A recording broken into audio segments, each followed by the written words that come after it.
Welcome to another episode of the CarryTrainer Higher Line podcast.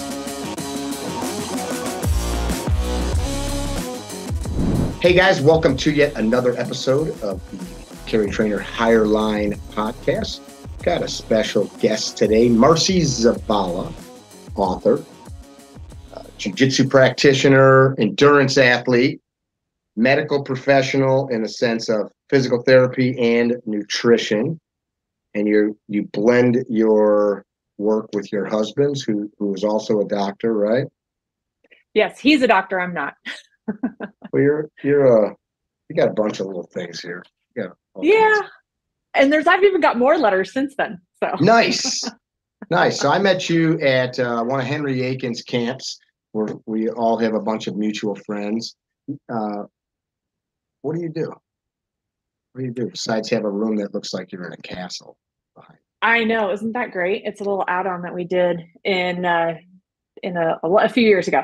I mostly right now I work with women's health and try to get their hormones and their diet fixed so they're not feeling like garbage anymore.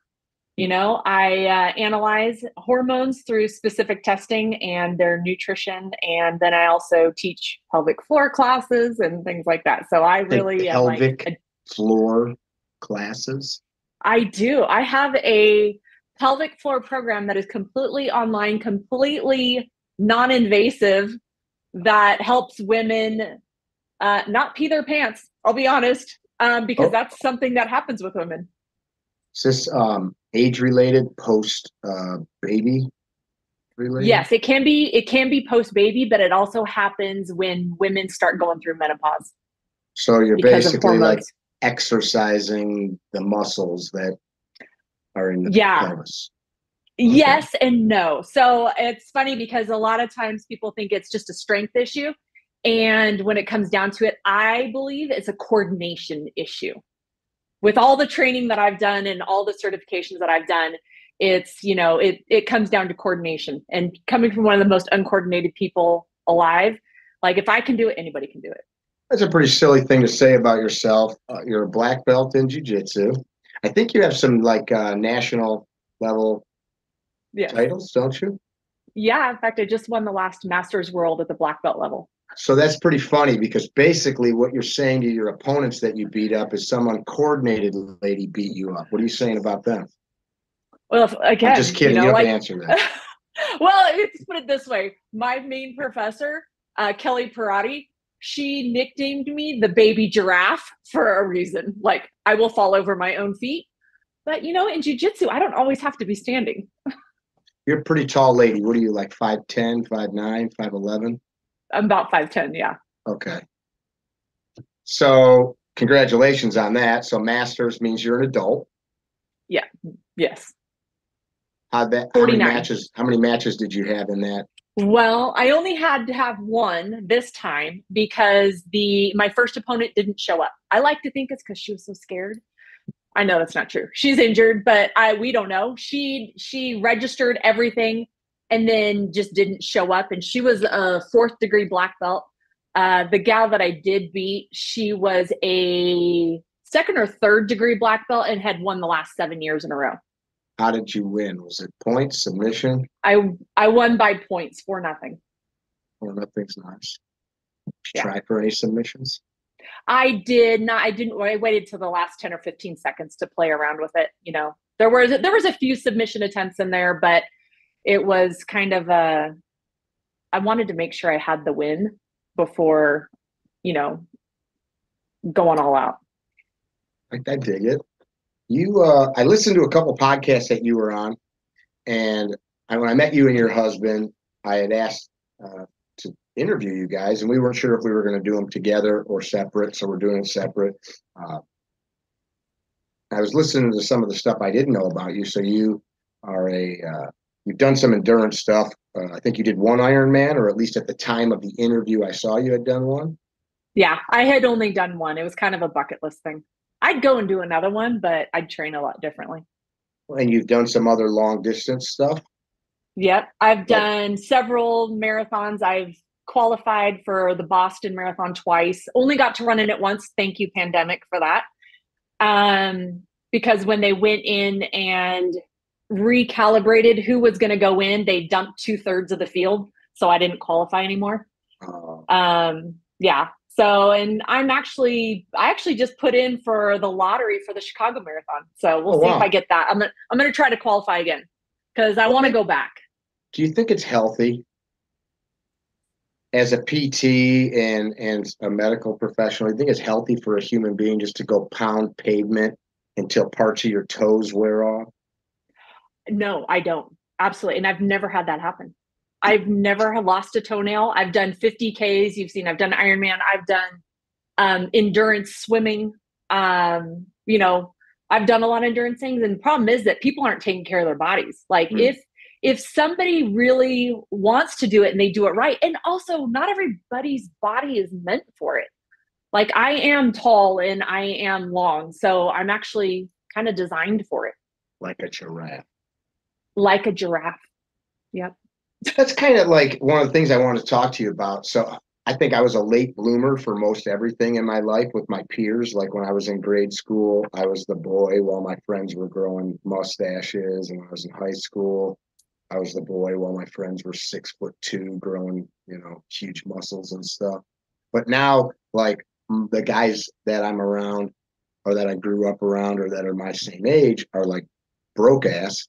And I'm, for the most part, still fairly mobile, like my biological clock's a few years behind them. And I remember just a few years ago, like guys that are 45, 50, like, come on, pussy, what are you doing? Get out here on the mat or whatever we were doing. And now all of a sudden I'm like getting out of bed, like, damn, my hip hurts, dang, my shoulder hurts.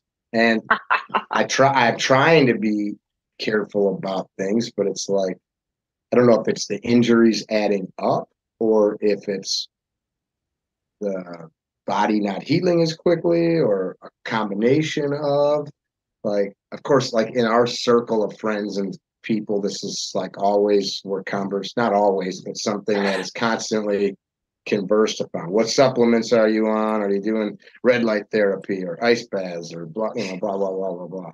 Like, talk about that stuff. I think the biggest problem that happens, well, first off, as we get older, specifically for women, once they hit the 35 mark, men, it's a little bit different because of the hormone influence on it. We quit playing as much as we used to. So if you look and watch a kid, they're squatting, they're standing, they're rolling, they're doing all these things to keep their joints lubricated and moving. Adults don't do that. They're doing what we're doing right now. We're sitting. And they're like sitting, I think you've heard it, sitting is like the new smoking. Like yeah, exactly. I always tell all of my patients, I'm like, be fidgety, do not sit still. So like, as I'm sitting here with you, I will cross an ankle over, I'm stretching, different parts of my hips and things like that. But I'm still in that sitting position, setting timers for every 20 minutes because kids don't sit still. If you're moving, that helps. And then as we get older, we do lose the fluids in our joints. We do lose that capability. It doesn't mean you can't get it back. Like I work with Sarah and Grayson Strange. I have them do my mobility and strength. I call it joint strength training, which surprises me because I don't necessarily get super sore or I'm not lifting heavy weights per se. I do lift some heavy weights just because I need to. I hate it. I'm not gonna lie. I'm the endurance person. But it's definitely keeping me younger. Like I'm 49 years old. Most people would not suspect that, with the sports that I do, with the things. Are you pandering for a compliment? Oh, always. Always. You definitely could pass for at least 10 years younger than that, for sure. I didn't know you were 49. I thought your husband was a creep with some 30-year-old son. No, he's actually. I'm just kidding. That's 55, awesome. Yeah. So on that though, I mean, how much of it's genetics, right? Like, so genetically speaking, I'm asking. I got 6 brothers, 4 sisters. We all look pretty young compared to our peers or people we grew up around. My mom is in her 70s. She's just the other day left and just to show off, ran to her car, and my dad lifted weights and stuff like that for his whole life.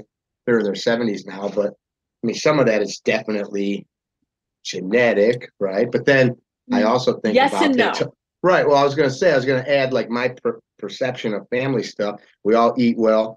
All my sisters do yoga. I do. Most of my brothers do. Most of us, I got brothers that rock climb, that ski, that, they all do stuff like that. One of my two of them, I think, just ran a half marathon for the hell of it a couple of weeks ago. So like you add that stuff, for the most part, diet's always been pretty important to most of us. So anyway. Yeah, that will make a huge. Have you ever heard the phrase that genetics loads the gun and food pulls the trigger? I have not, but that's a good. Okay, so, and I can't claim that as my own. I've heard it through several people like Chris Kresser, Dallas Hartwig. I've heard them rephrase it all in kind of similar ways. But it's true. I am a loaded gun genetically. Like my mom died when I was 20 from secondary liver cancer. Never found the original source. I have my suspicions as to what it is. My husband and I have had theories on it. My dad should have been dead 20 times over. He's been on a ventilator for multi-organ failure because of Crohn's disease. Wow. So a lot of that catapulted me into wanting to feel better, wanting to eat better. My youngest son has gluten dairy issues that we're trying to resolve, but he's 17, so he's not super consistent. But it does make a difference, because if I had kept going down the pathway, like I probably would have already had organs removed at this point that are vital to my life, just because of the toll food took on it. So there is a definite, it's the epigenetics. There is a definite component to food and lifestyle. Like I don't want to be in the hospital in multi-organ failure on a ventilator. I've seen it. I don't want to go there. And I mentioned my dad in my book, and it's like, I was actually just talking with him last night about it. And he's like reliving what it was like, what his memory was of being on the ventilator. And it was like being tied to railroad tracks, having an engine come at him, and, at this train station in Verdi, which is out near Reno where we are. So he has these recollections that we can totally understand where they come from. I don't want to go there. No. And I'm doing my best to make it so other people don't have to go there. Looking at all this stuff right now with pesticides, fertilizers, PFAS, microplastics. It's like, damn, like I'm shopping for a new house, and people historically think like, oh, I'm living in the country by farmland. I don't want to live in farmland. I grew up in farmland my whole life. It's like, I don't want to live in farmland. I want to go like in the desert or the woods where there's nobody dumping shit all over the ground. Like, what's your thoughts on that? Like, you go to the grocery store and like green, nice looking food is full of a bunch of shit. Yeah, and that's oh, no worries.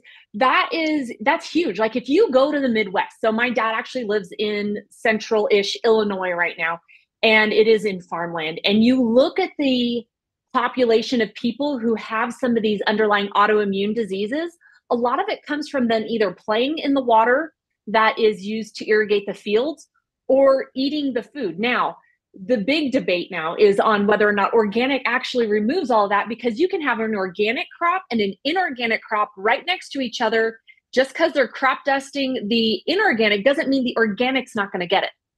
Not to mention all that stuff is in the dirt, which makes its way down to the aquifers and all that business.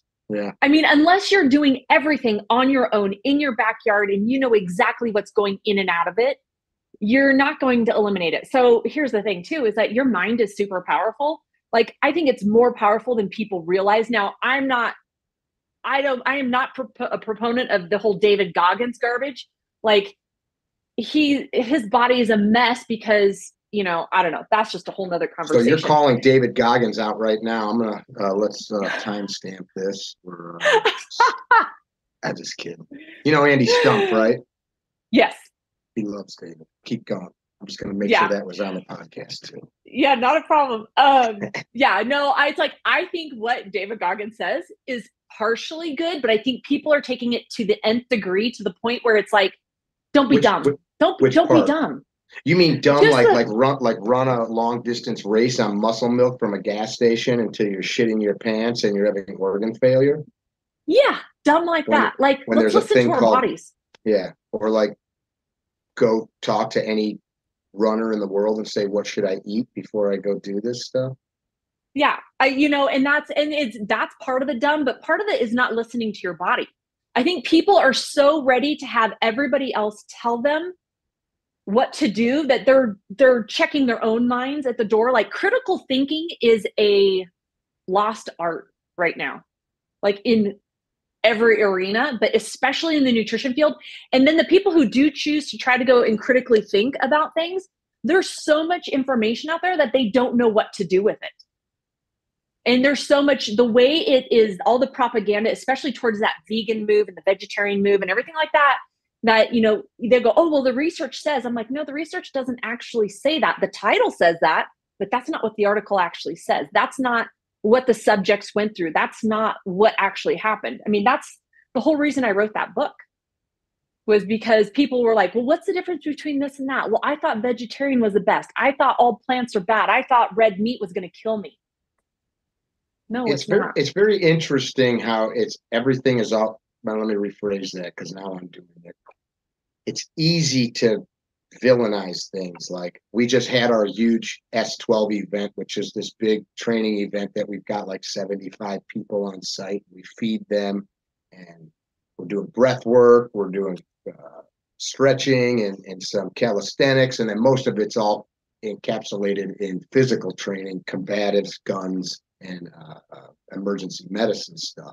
But we don't want people pulling muscles and fading out because they don't have good nutrition. So we're trying to expose people to that.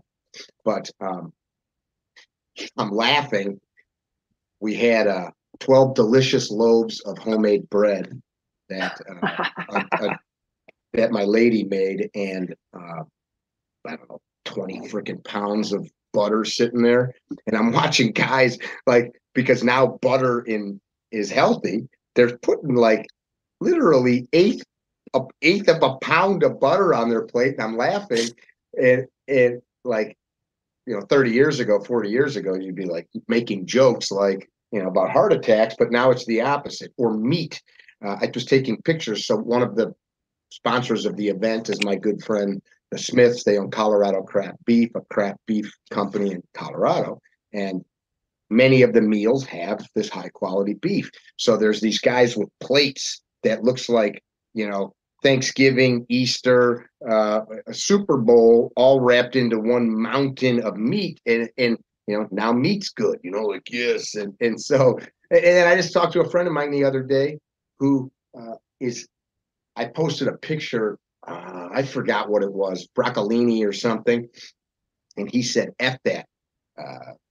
I so jacked up my body eating green foods that I will never eat another vegetable as long as I live because of what is the thing that builds up in us that people say from the green stuff? Oxalates. Oxalates. Thank you so much.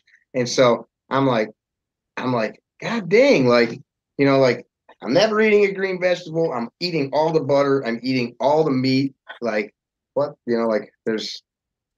I mean, is it like, just like, can we pick one of those? Like, like if I eat green vegetables, am I hurting myself?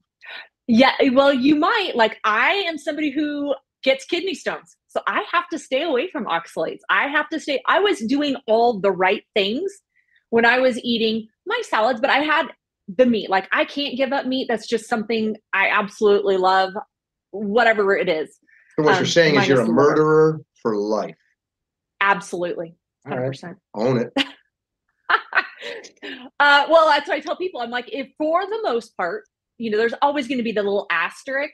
If you can kill it or grow it, you can eat it. If you don't have to put it through a factory in order to eat it. Is the oxalates, is that a fairly rare thing or is it like, I mean, because like, it seems like now people are like, or it seems like every freaking person I know is like, oh, I have gluten intolerance.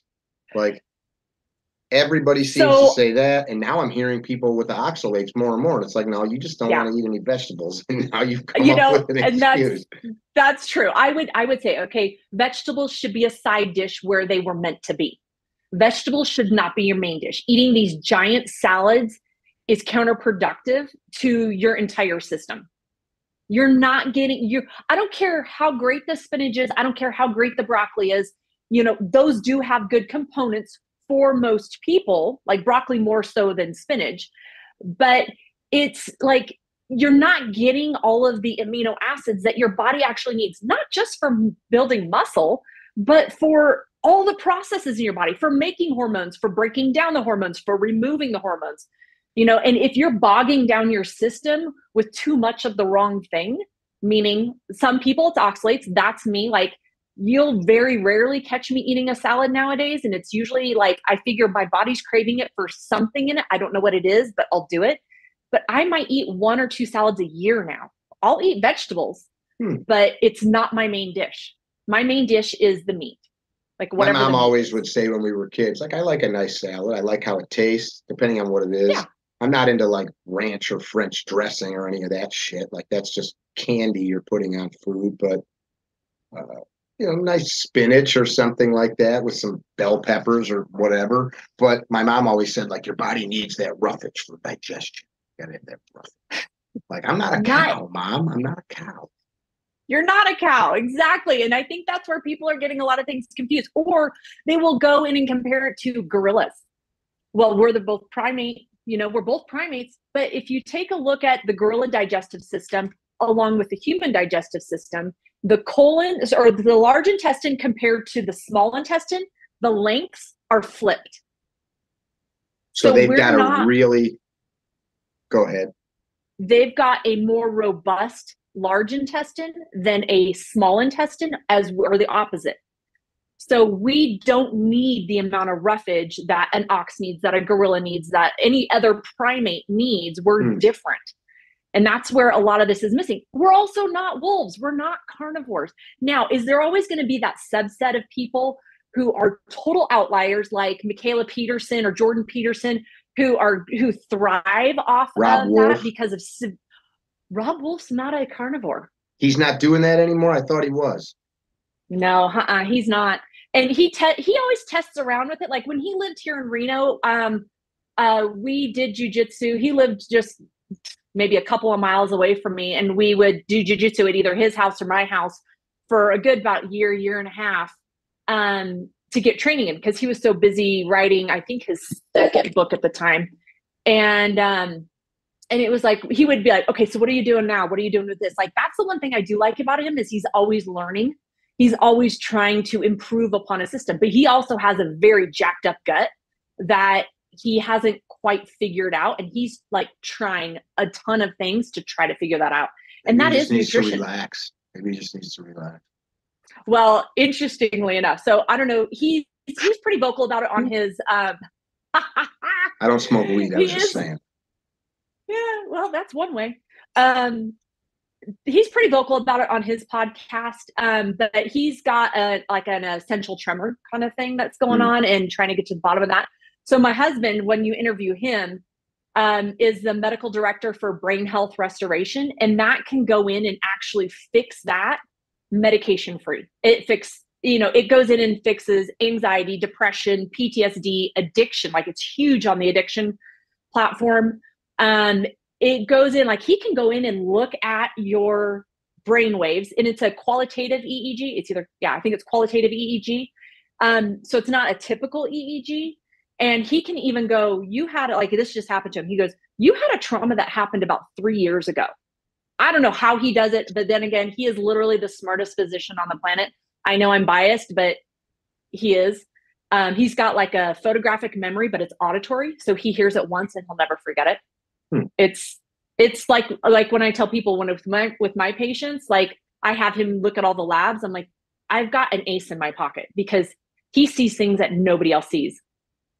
So, but cool. The brain health restoration, that you would dig that. Like, it'll look in and see how efficient your brain is. Like, I actually went and had it done, like, in 2018. I had the EEG done, and kind of had it read, and he's like, yeah, you can finish people's sentences. And and I looked at my husband, I'm like, see, I'm right. But then I went in post-pandemic because like me holding up through all of everything that was going on, I ended up it was like, okay, everything is kind of returning back to normal. And now all of a sudden everything came crashing down. Like I couldn't hold it together, as far as like, I went to go to my favorite day of the week to go do jujitsu, where it's a small group of us. And I'm crying on the way there. And I'm like, this makes no sense. He goes, let's go in, let's get it figured out. And what it was is I had just been holding strong for so long that finally my body was like, enough. And so we went in. Within 3 days, I had like, it felt like a weight was lifted off my shoulders, like, and I felt like me again. It was, and it's non-invasive. It's zero side effects. Like, and people get pulled off of anxiety medications, depression medications. You know, it's, people don't want alcohol, and, you know, on the addiction side, he can tell you what drug you've been using. I mean, it's incredible. Sounds to me like you just needed a couple days of Lifetime originals and some Marie Callender TV dinners, and you could have cried all that out. You know, I'm think, kidding. But it's amazing how much holding on to shit can affect our health. People don't think about that stuff. I can feel it. Absolutely. You know, if I just finished this almost 7 days of managing 70 plus people and 1,200 meals or something like that, and I'm not like patting myself on the back, but like the lead up to that is like a week of nonstop, and then the week after is pretty nonstop. So it's like 3 weeks of nonstop thought. By the time I'm done, I'm just like, you know, like Thorazine boy, drool coming down my shirt, you know? So I would have loved to have seen what your cortisol levels were doing through all that. Like one of the testings that I do, they'd have been lovely. Looks at, I'm sure it would have been, you know, this action. I just was looking. I think I did 77,000 steps during the 5 days. Let me see. Okay.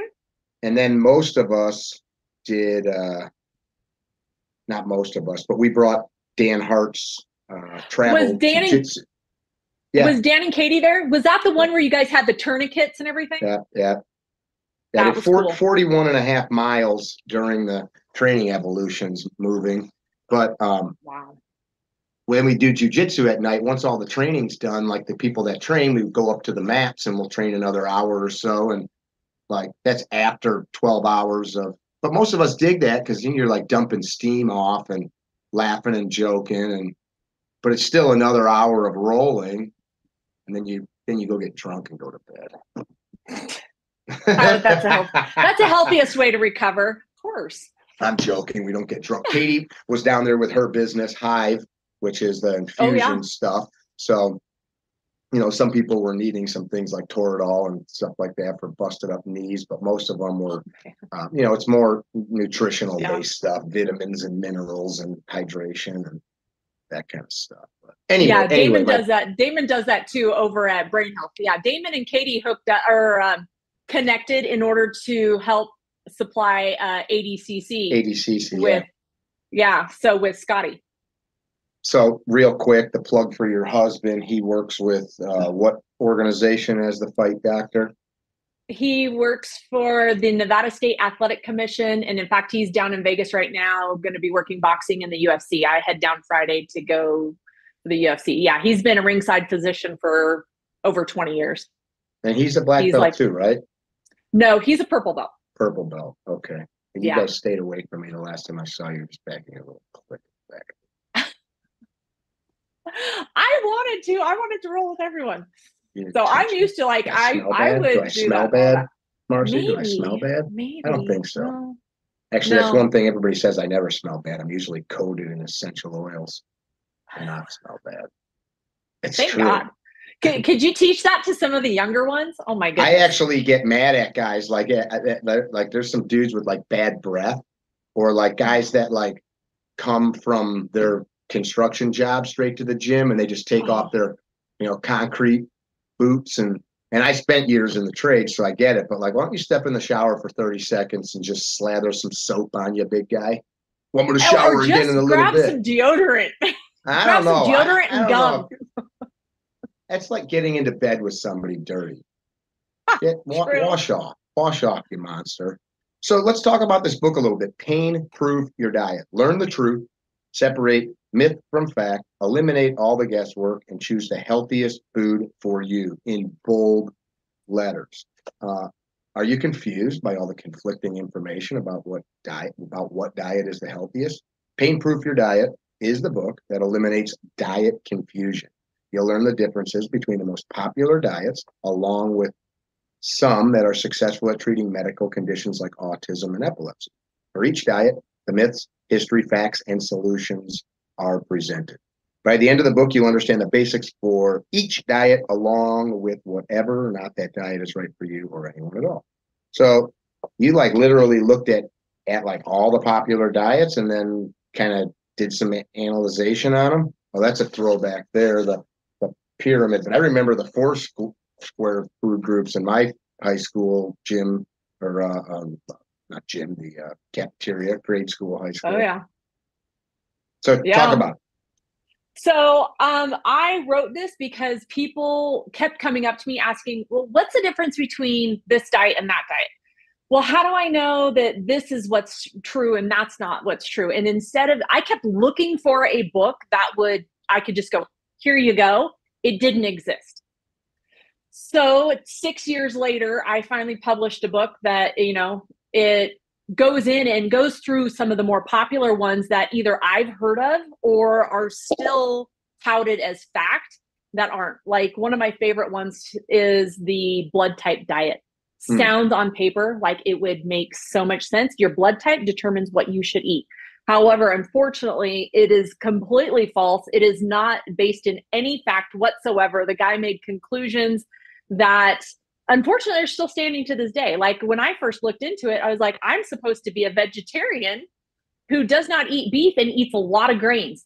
If I ate no beef and a lot of grains, I would balloon up and all my joints would hurt, like, because I do have a gluten issue. And you mentioned gluten, like everybody's got a gluten issue nowadays. I think the reason that is happening is because they're adding gluten to the food. So, and unfortunately, the wheat that is grown here in the US is grown to be harder and hardier. So then our digestive system can't actually break it down. It's not the wheat of even 20 years ago, 50 years ago, so like our grandparents who were eating basically bread every day, they didn't have those issues because the gluten in the bread wasn't the same. Yeah. I've even had people go, as far back as biblical. And I'm like, you really want to go back 2,000 years and tell me the food is the same? I'm like, right.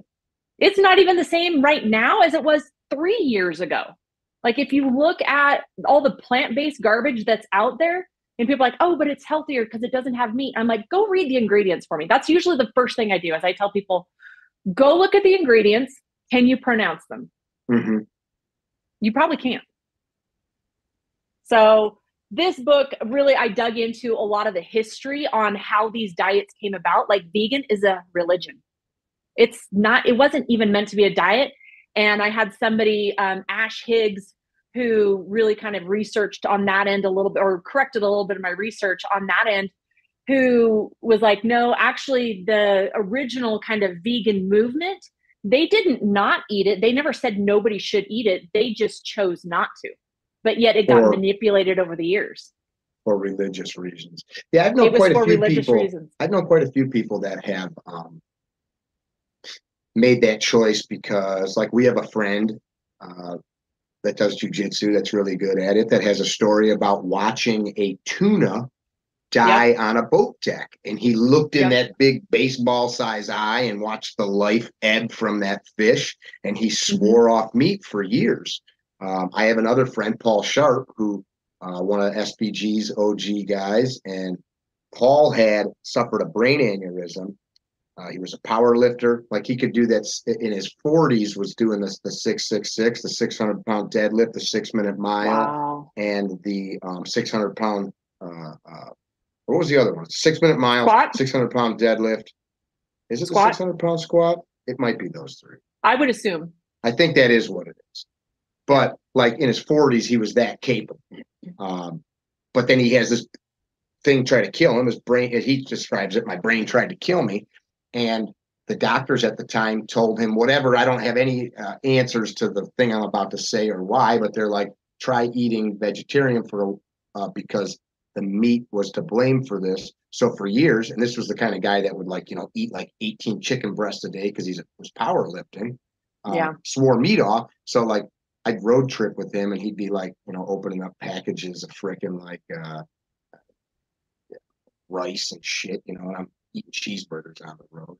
But now I'm with him the other day and he's one of the guys with a pile of meat because he's like wasting away, and he's getting like, Paul, if you hear this, I love you, but he's like a little soft doughboy from just eating, vegetables and crackers and shit. And that you bring up a great point. So here's the thing is like, one of the big things is people will say like these vegetarian vegan diets, like I have some exceptions to it. Like I tell people, if you can eat fish and eggs, I don't care. Like if you want to eliminate red meat, I would love for you to incorporate red meat because it is the most nutrient dense meat out there, hands down, in such a small portion and calorically and everything like that. But when people think that they're getting the iron from your spinach or from your plants, it's not the iron that our body actually uses. Our body can only use heme iron, which comes from meat. It can't use plant iron. So I don't care how much iron that label says is in it. Give me some liver. Liver. Like I've tried liver. I have tried, like my dad can eat it, no problem. Oh, I was very anemic once upon a time from an unfound internal bleed from jujitsu. And I didn't want it. They gave me ferrous iron, some type of, made my tongue black and was like licking iron beams. And I went and got a bunch of liver from the butcher and then got some like desiccated liver tablets, I could just swallow. And that tuned me up right away. My love numbers came back up in several weeks just going through that because it was digestible. Well, and there is some evidence out there that whatever organ you eat, it helps repair that organ. So you eating liver helps repair your liver. You eating kidney helps repair your kidney, heart, brain, thyroid as well, thymus, all of that. Who is doing research on that? Not anymore because there's no funding. Who was doing the research? I'd have to go back in and look. I don't know off Colleges, the top of my head. Medical universities, or I don't know. I would honestly, I would have to go in and look on that one. What do you like better? Small intestine or thyroid? Like, which is your favorite organ to eat? Neither. I don't I'm just kidding. I know people that eat all the organs. When I was a kid, we raised chickens, and I was just talking about this with the Harts because they're now chicken farmers. I saw that. We would butcher dozens of them at a time. Dear lady recently passed. Her name was Lois Asher. She was from my parents' church. Her and her husband Bob had come over. Old farmers from central Illinois on the river, and they taught us how to butcher volumes of chickens. And we had some Colombian neighbors, lovely, lovely people, the Jaramillo family. And we'd be filling up buckets with heads, feet, and all the entrails, which, for most Americans is just waste. They'd come, and I mean, we're not talking like a gallon. We're talking 20 gallons of entrails, feet, and heads. And they'd walk back across the street, and I went with them, like, what you doing? And they dumped all that shit straight into huge stock pots, dumped water and chilies and, spices and salt, and they cooked that shit into basically like everything. Yeah. And I remember eating it. I don't particularly remember enjoying it, but it was definitely edible. But they're all healthy, young-looking people. Excuse me. Pardon me. Although one of them did have a stroke, but he's alive. Well, but was that okay? So take a couple of points from that. So yes, eating all of this stuff. If you go into the animal kingdom and you're the head of the lion pride, for instance, what is the first organ he's going to go after? The entrails. He's going after the liver. He's going after all that. Those are the prize things. Like animals, in some senses, are smarter than humans in that they know where it is instinctively. Nutrient dense stuff. They absolutely do. They absolutely do. And then, like some of these third world countries that, the US is trying to go in and force them to be vegetarians and vegans, who are doing really well off of their goats and their beef, or whatever the animal is that they're eating, is going to be way more nutrient dense than any crop that they're going to force on them. The politics in it is just ridiculous, which not necessarily my forte, but it still needs to be mentioned. People in not the US or Europe, I'm going to say, are doing better nutritionally when they actually have the animals there that they eat the whole thing. Like I remember going to a Chinese like luncheon with my best friend in high school.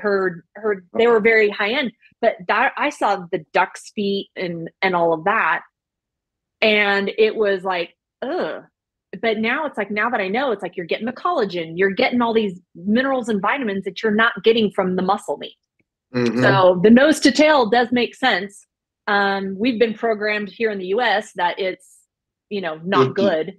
Icky. Yeah.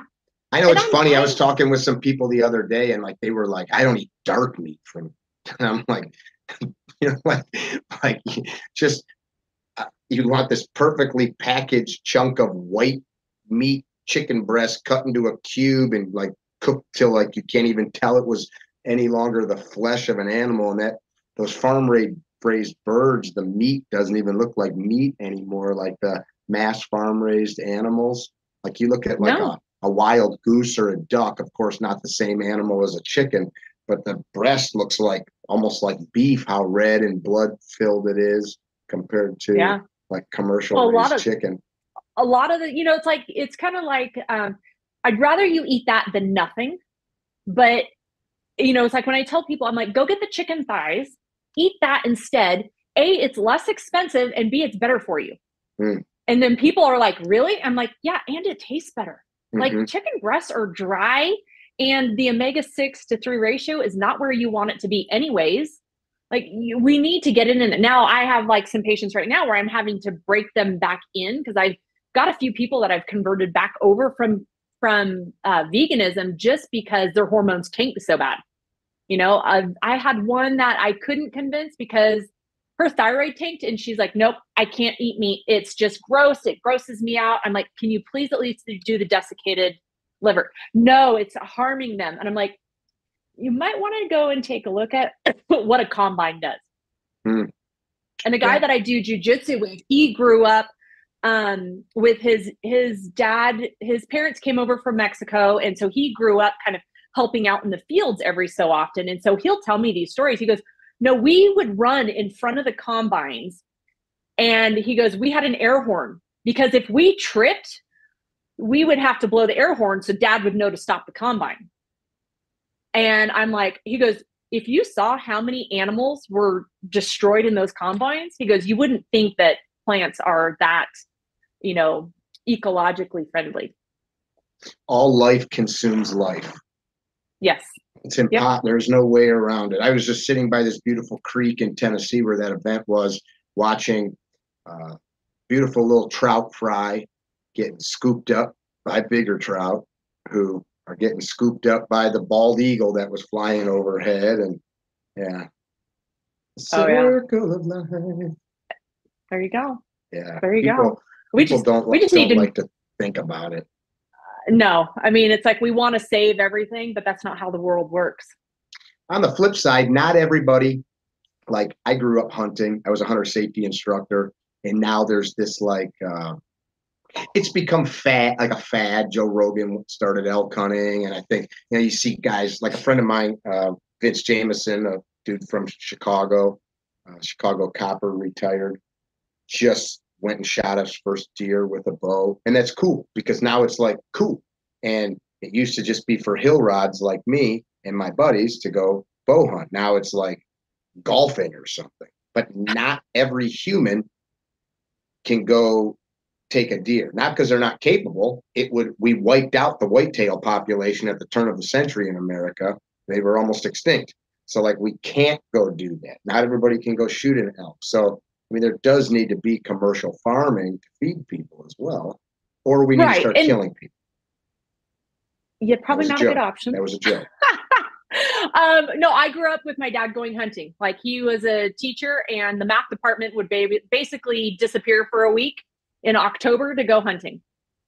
So I grew up around guns. I grew up shooting from a pretty young age. So I've always been pretty comfortable around it. Like, I just went and got my CCW, gosh, I don't know how many years ago, through my best friend, her husband. I think you would enjoy interviewing him, Ken Parati. He owns Real World Strategic. So he does similar stuff to you, but hasn't quite built the business to your level. Nobody has, but you guys would. Nobody has. Just kidding. I'm just being a smart ass. But you should definitely, you guys, I'll have to connect you guys, because you guys would have a lot. I will definitely do that. But that's who I went, and he does a lot of the similar stuff that you do on a smaller scale. And it's great. You know, it's like, I enjoy shooting. I think I think it is an art, to be honest. Am I going to go and, get the AK-47s and things like that? No, I don't need to. I just, it's the attention to detail that I like of target shooting. Like, when I was a freshman in college, we did some shooting at an indoor range in Vegas, and I have a silhouette, and I still have it, where I didn't know that you were supposed to shoot for the heart. And I basically shot the head out of it, and I hung it up in my dorm room. And people are like, but up here in Reno, we have a lot of hunters, and the guys are like, oh, that's cool, but the girls were like, is that where you're from? Are you from Reno? I know I'm you're there originally now. from Vegas. No, Okay. I'm originally from Vegas. So you don't think of a Vegas girl knowing how to shoot, but we would go out into the desert. Like, I learned, I would disagree. Actually, my dad. I would disagree. A lot of girls I know from that area. I run classes there, and the girls from the Vegas area. Yeah. Yeah, I was probably the only one I knew growing up that did that. But my dad, I don't think he really got into it until he moved to Vegas and got into the people with hunting. I'd have to ask him. I don't know if he hunted in Illinois. I don't think so. But it's like, I went and did my hunter safety just so I could go bird shooting, and then never did. So, but you get my point. Not everybody can go feed their family. So, like, even your dad would go hunt one time a year. Even if your father shot 3 deer, you're not feeding your family for a whole year on 3 carcasses. Nope. That's nope. So it's impossible. Like, it's this nice notion people write, like, or you'll see guys, oftentimes they have a lot of money and free time, or they just really enjoy the hell out of it. And they're like, I feed my family only wild meats. That is logistically almost impossible for most people. And then you start thinking about hunting seasons. Now you've got to have huge amounts of freezer space to store all that. I had a guy come to class last year. He was doing this raw meat deal where he only eats the meat raw, and his family didn't. So what he would do, he'd buy an animal from like a local farm. He would bring it home alive, because he was like into the whole process, and he would dispatch the animal in his yard, go through kind of like some meditative ceremony, like, I appreciate you trading your life for mine. I'm just making shit up as I go. But then he processed the animal. Like, I think though, when I talked to him last, it was a sheep, and he'd like portion the thing out, like some organs, some bones, some connective tissues, some meats, and he'd sit in his backyard and just freaking gnaw on this shit. And so he brought stuff to our training event, and it's like, like butcher shop raw stuff, and he's chewing on bones and cartilage and stuff. And like, what do you think about that? That's not for me. I can tell you, that's not for me. I appreciate where the animal came from. I appreciate it giving its life to me in however way that happened. But that's, I think, one of the reasons why I ended up not, that's one of the multiple reasons I ended up not actually going hunting. It's like, that part of it's hard for me. Well, if you can do that, more power to you. As far as the raw part, Not your jam. We've got fire for a reason. There are some things that will be better cooked, like Castaway. Think about that movie. He goes, he's finally caught the crab or whatever, cracks it open, and it's just liquid. He needed fire to make it edible, in order to cook the crab, in order to be able to eat it. So, there are certain foods that are better when you're cooked. There are certain foods that will become less of a burden when they're cooked. We're able to break it down better when they're cooked. Like all of my patients, I have them cook their vegetables for at least the first 30, usually 60 days, because it takes down that phytate load. It takes down that chemical defense load. What was the load that you said? Phytate, Phytate. What is that? Phytic acid. It's the chemical defenses that plants have. And, with animal meat, it's, if you can eat it raw, but I can't see it staying, like, you'd have to kill an animal every day because of the freshness and the ability of it to go bad. So he's got like a, freezer. Flash freezer or whatever. So, yeah. And that's why we humans figured out, like the Native Americans, pemmican, right? Smoke it, dry it, pound it, mix it with fat, berries. Sounds like a rap song. Yeah. Smoke it, pound it. See? Yeah. But we did that. I got a friend, I've interviewed him a couple times on this show. He's semi-famous dude. Clay Hayes is his name. He won one of those. I always forget the show. It's the one where they're like alone in the woods. It might be called Alone. It might. Naked and Afraid? No, it wasn't that one. But basically, I think he spent like months alone in the wilderness. He's a legitimate hunter. So people invest their time in like starving on this show. He invested his time in like thriving, and he went and killed game and lived and won like $500,000 or something. But he just recently, he does feed his family with meat because he goes out and shoots elk, deer. His kids shoot deer. His wife shoots deer.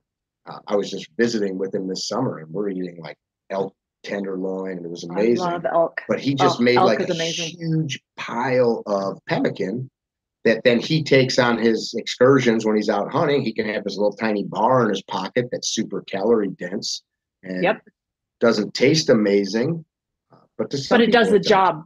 Yeah, it does the job. Fuel. I mean, that's the nomad's fuel. That's what they would do. And the only thing that I would say, like if somebody only was trying to live off of something like that, is that, we've heard of scurvy with the vitamin C deficiency.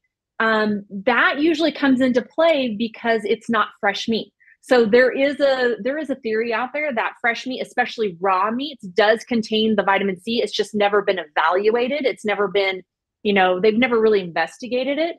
And that's why sailors, they were doing jerkies and smoked and dried, which reduces that vitamin C load. And that's why they were getting the scurvy, which attacks the bones.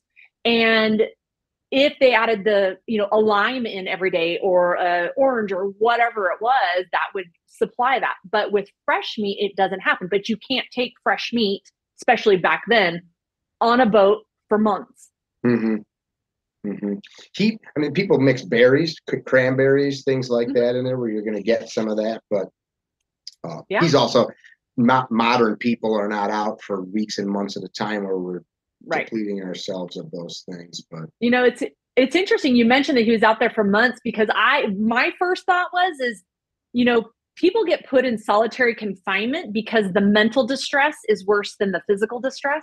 Yeah. So I wonder how that affected him being isolated. You'll have to watch the podcast I did with him, because we talked all about it. Oh, which one is that?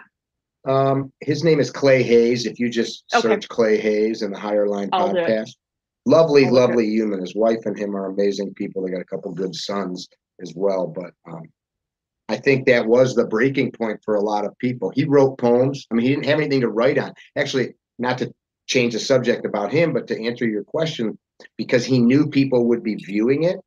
He had this thought in his head, and he spoke to the camera, and he goes, hopefully somebody sees this and you'll write it down and send me what I'm saying. So after the show That's aired, foresight. thousands of people transcribed his thoughts and mailed it to him. So it's pretty cool. But that takes a lot of forethought. That's really cool. He's an introspective guy. He worked for like Fish and Game out in the West Bayou, and kind of grew up in the woods. He's got a couple higher degrees like you in biology and like forest management and stuff like that. So he's a woodsman. But back to the point, this idea of like what do we eat then? For example, this morning I had some of that homemade bread. I am not a huge bread eater, but I could eat loaves of that and have zero negative side effects. It's made with very high quality organic grains, and the term organic, I know quite a bit about this, is total shit compared to what people think it is.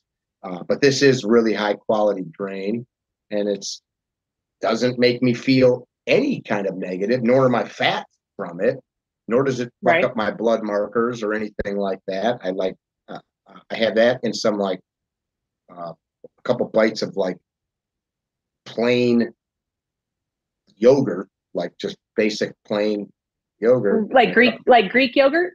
Yeah, but this is like not commercially produced stuff, like, you know, kind of a local brand, and I'm good most of the day on that. Like I engorge myself if I want to. I don't if I don't want to. I have a couple beers every night, and I feel great. Where other people are like the other day, somebody said to me, they're like, "You shouldn't drink those beers." Why shouldn't I? Like, it's a crutch. Fuck you. It makes me feel good, and I like it. You know, go away.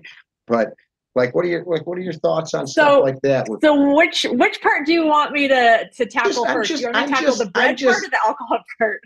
Any of it. I'm just, commenting. People like go to the grocery store and open up the yogurt aisle, and people grab like a Dannon strawberry yogurt, and they're like, "I'm doing myself a favor."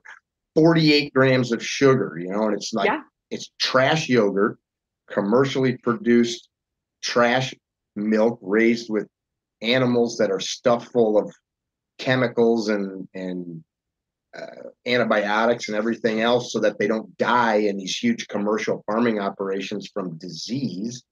And then they mix a bunch of freaking corn syrup and shit into it, and I'm doing myself a favor.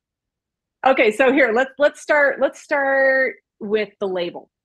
Okay, so your nutrition labels that you have that are like, okay, it's like 10 grams of this and 5 grams of that or whatever.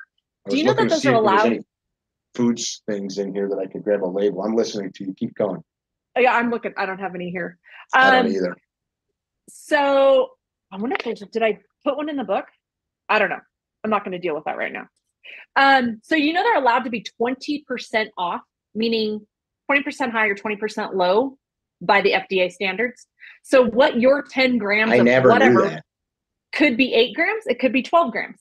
Now you multiply that about 100, and this is where I try to educate any of the people I work with who have diabetes, whether it's type 1 or type 2. Type 1s get it because they're on a pump. They're calculating all the time. But if you go off of just strictly what the label says, it's not accurate. So this is where I get frustrated so much with the bodybuilders who are like, I've got to have my 20 grams. I need to go get 2 more ounces. I'm like, that doesn't make any sense. Like, it logistically does not make any sense because you don't know what you're actually getting. So I do not have people ever count calories, protein, all that beyond 3 days. That's it, 3 days, because you don't know what it is. I need to give you a general guideline. Like, the US and everybody didn't really start really screwing up nutrition until we started assigning values to protein, fat, and carbohydrates. Is it helpful? Yes. Is it the law? No. Okay. So there's that. But yeah, if you see something, like I always tell my kids, I used to say, okay, go find something. If it's got less than 5 grams of sugar, we can do it. So I taught my kids how to read labels that way when they were young. And then they go look at it and they're like, nothing. I'm like, or it can't be in the first 5 ingredients, because ingredient labels are listed the most to the least. So, it's going to be whatever's on the top is the most. So that really opened their eyes to that sugar is literally in everything because it makes it taste good. I'm not gonna lie. It's fun. It's fun. Doesn't mean you should have it. Okay. Now on the bread part, most people that I have come across that I've worked with have gluten issues. They just don't know it. Now people will go, well, my stomach doesn't get, I don't get bloated. I'm not gaining a bunch of weight. Well, I know tons of people who their gluten, it causes them to drop weight. And I'm one of those people. I'm one of those people, if I have gluten over and over again, I will actually drop weight and I can't keep weight on. Now, some people will be like, oh, that's fabulous. No, it's really not, because it makes you weak and it makes you fatigued. And it's just because I might have a visible six pack at times does not mean that that is a sign of health. Now, blood markers, you can look into things like that. There's always something brewing. Usually I tell people their joints are hurting a little bit more. Could be the gluten, could be the sugar. I don't know. Let's cut something out and then we can reintroduce it and see which one it really is. But it takes gluten 60 days to get out of your system before we can really assess whether or not that is the problem. And it can take 6 months if it's already affected your thyroid. So gluten will affect your thyroid one way or another. It can take 6 months for that marker to go back down. Interesting. Yeah. So a lot of people don't realize that their skin issues are gluten, that their asthma is dairy or gluten. Yeah. Yeah. I've read a little bit about that. It's not as straightforward as people would like to think. That's why I don't do meal plans, because it's I would rather teach you to fish than give you a fish. I will work with my patients, the ones that I work with one-on-one. I'm like, you know what, here we go.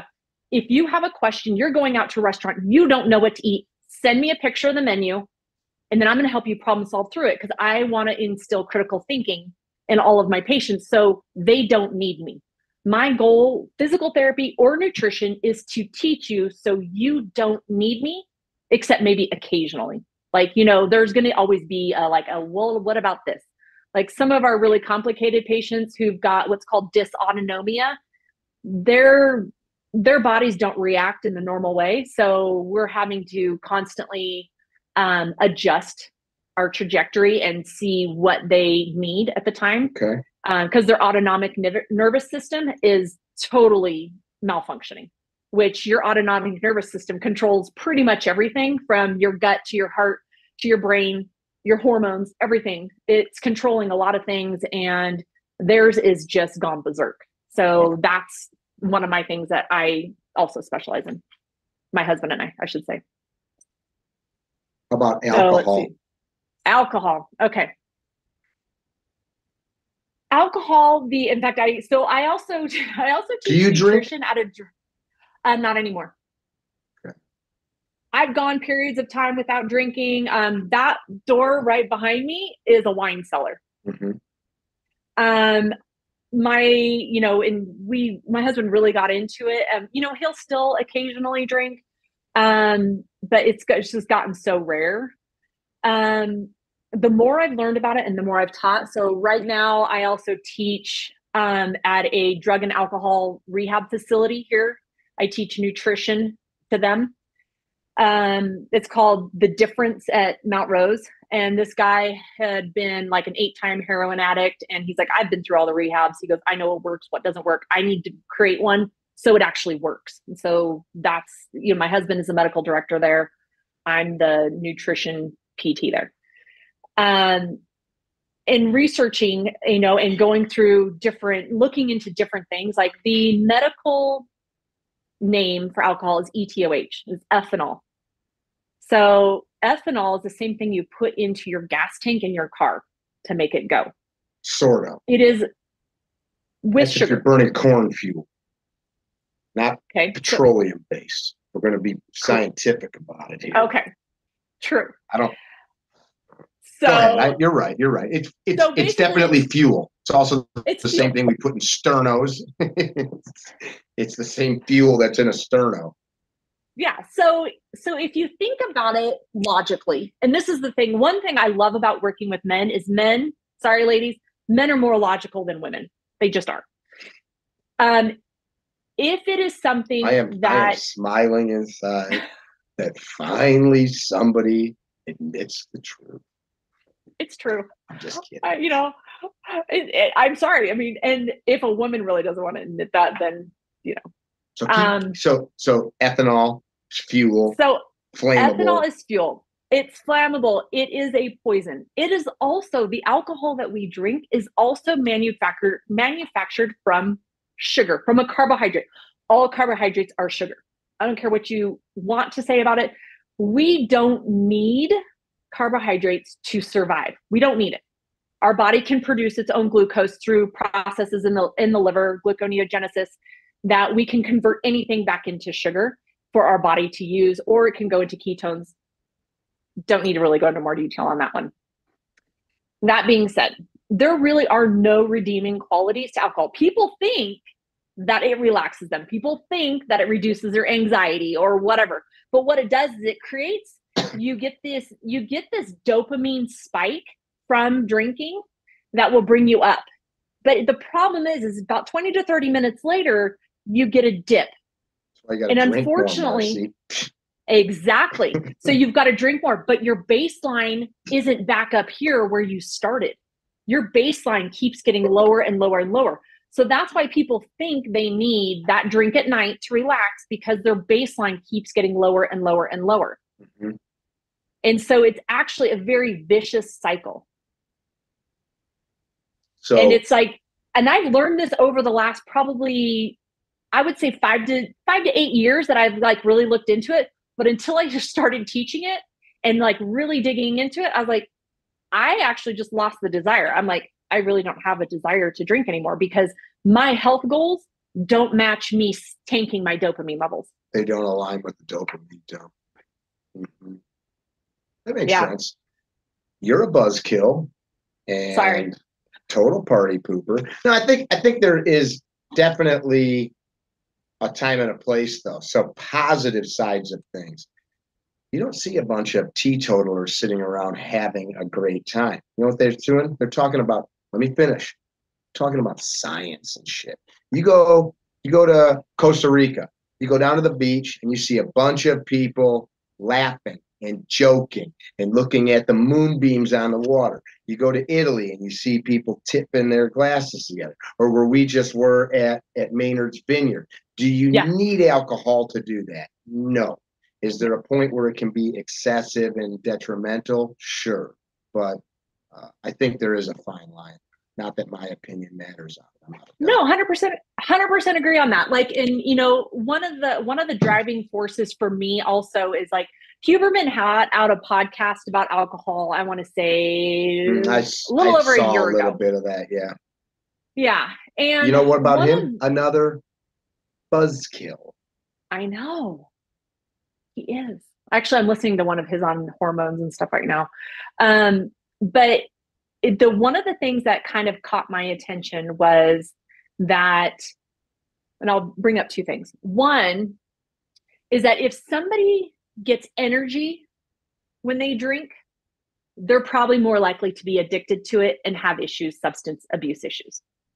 Like if it energizes them? If it energizes you, yes, as opposed to the person who it mellows out and they just kind of want to go to bed.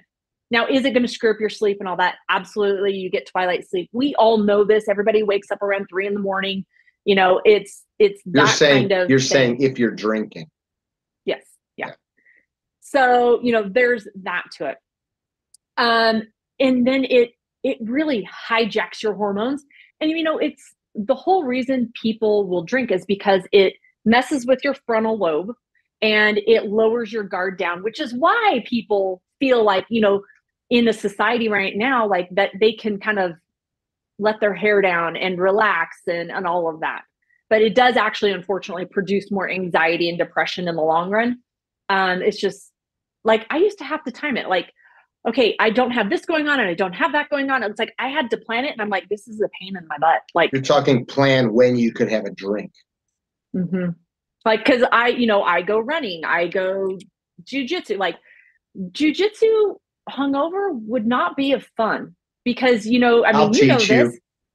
I don't want to. I'm just kidding. Once upon a time in my life, I most definitely drank too much, puking and stuff like that. I don't mean like that, but just it's an easy habit to fall into where one becomes two, two becomes three, three becomes four. Now I'm more of like a 2 to 3, and then I'm not interested in anymore because similar things you're talking about, like this is the juice ain't worth the squeeze. Something you probably know all about this. I was recently reading. So especially with drinks that are volume, like beer, or like you could have like a whiskey and you're only consuming an ounce or two of liquid. Wine, beer, you're consuming ounces, and then you got to pee. So like that's a bummer because I got to get up to pee. And I always just thought it was because of the volume of liquid I consumed. And usually if I am having beers, I also chug water. But then you know this, it's your body makes a hormone at night so that you don't get up to pee. And then the booze suppresses that hormone from being secreted. So on top of the volume of liquid, you've now killed the hormone or stopped it or whatever, so that your body, and then you got to pee a bunch. So like now I got to wake up and piss a bunch. Yeah. So I've and hopefully myself. Make it to the bathroom. I mean, come on, a couple drinks and you're not making it to the bathroom. Oh, I've seen it. Not personally. Who are you hanging out with? It's called college. Oh, okay. I knew a guy that years ago pissed in a hamper once. Yeah. But he was From what I understand, I think I had a grandfather that did that. He was a hamper pisser? Closet. Wow. Gross. So my fun fact, my parents are from the Chicago area. My mom's grandfather used to run bathtub gin for Al Capone. That's cool. Yeah. That's cool. That's delicious. Oh, gin smells like vomit to me. Delicious. I've never. I don't like gin. Juniper berries.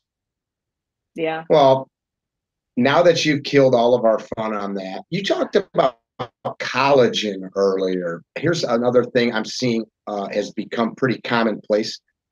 Let me mix 3 tablespoons of collagen in my coffee every day because it's good for my hair, skin, nails, joints, bones. And I tried to find some legit studies, and I've yet to find one. All I find is sales from the collagen producers, and I haven't found anything that says it's bad for you, but I haven't found anything that shows that your body is doing anything. Now, I will, before I stop talking about it, heard from a few people that have said, I see my fingernails growing better, or my hair growing better, or my skin being more smooth.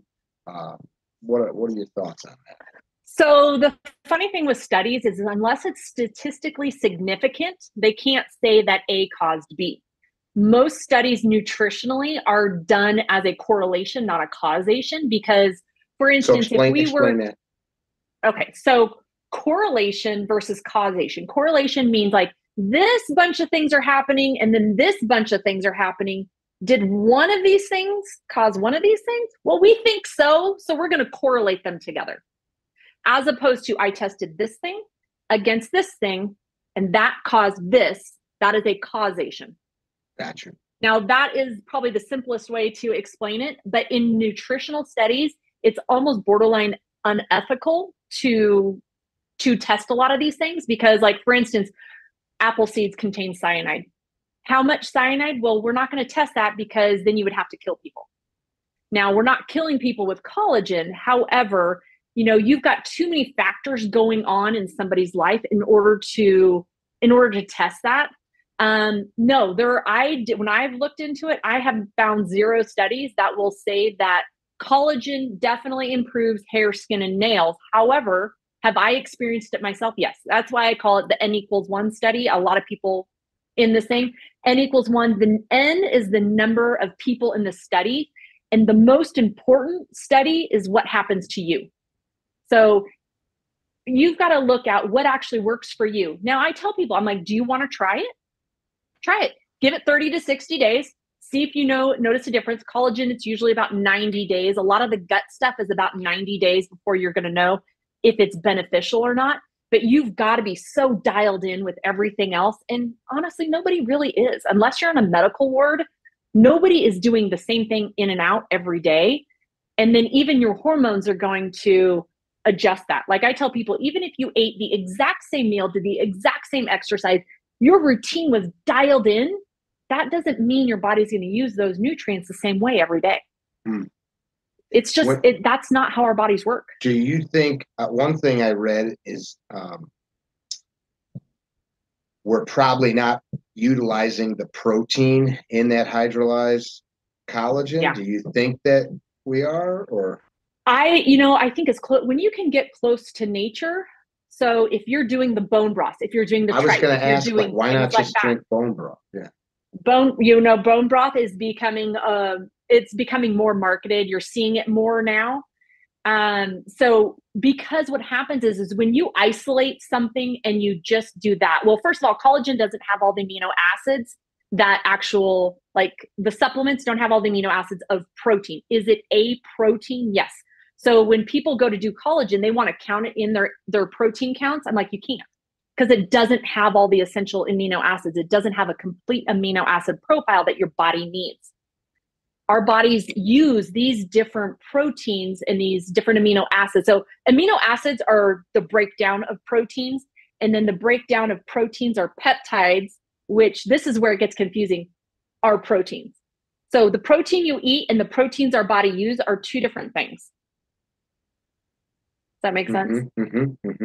So I think that's where a lot of people get confused on, because they're seeing the same word, but it means two different things. I've seen people like, yeah, I just ate 10 grams of protein with that collagen. It's like, I don't think you did. I mean, you did put it in your body, but I think it's coming out the other end too, probably. Yeah, I think, we don't know. We just don't know, because depending upon what your gut is doing, I don't know how much you're absorbing. I don't know. Just because you take it in doesn't mean you're getting all of it. Why is nobody studying? They don't know. There's so many moving parts to it that they just don't know. I mean, like, I have studies that I want to do, but I have no idea who to even approach to get these studies started. Get them done. I want to read them.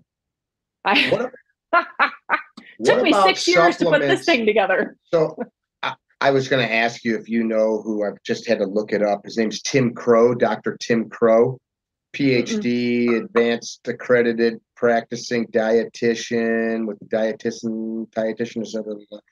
I feel like I just listened to something by him. He's got a podcast called Thinking Nutrition. I interviewed him back in, looking up the date, Feb 22. So a little while ago. I don't know. Somebody sent me him and I reached out to him. It was pretty interesting. Kind of a more laissez-faire kind of approach to all this. Like, eat good food, eat a variety of things, stay away from junky stuff. But like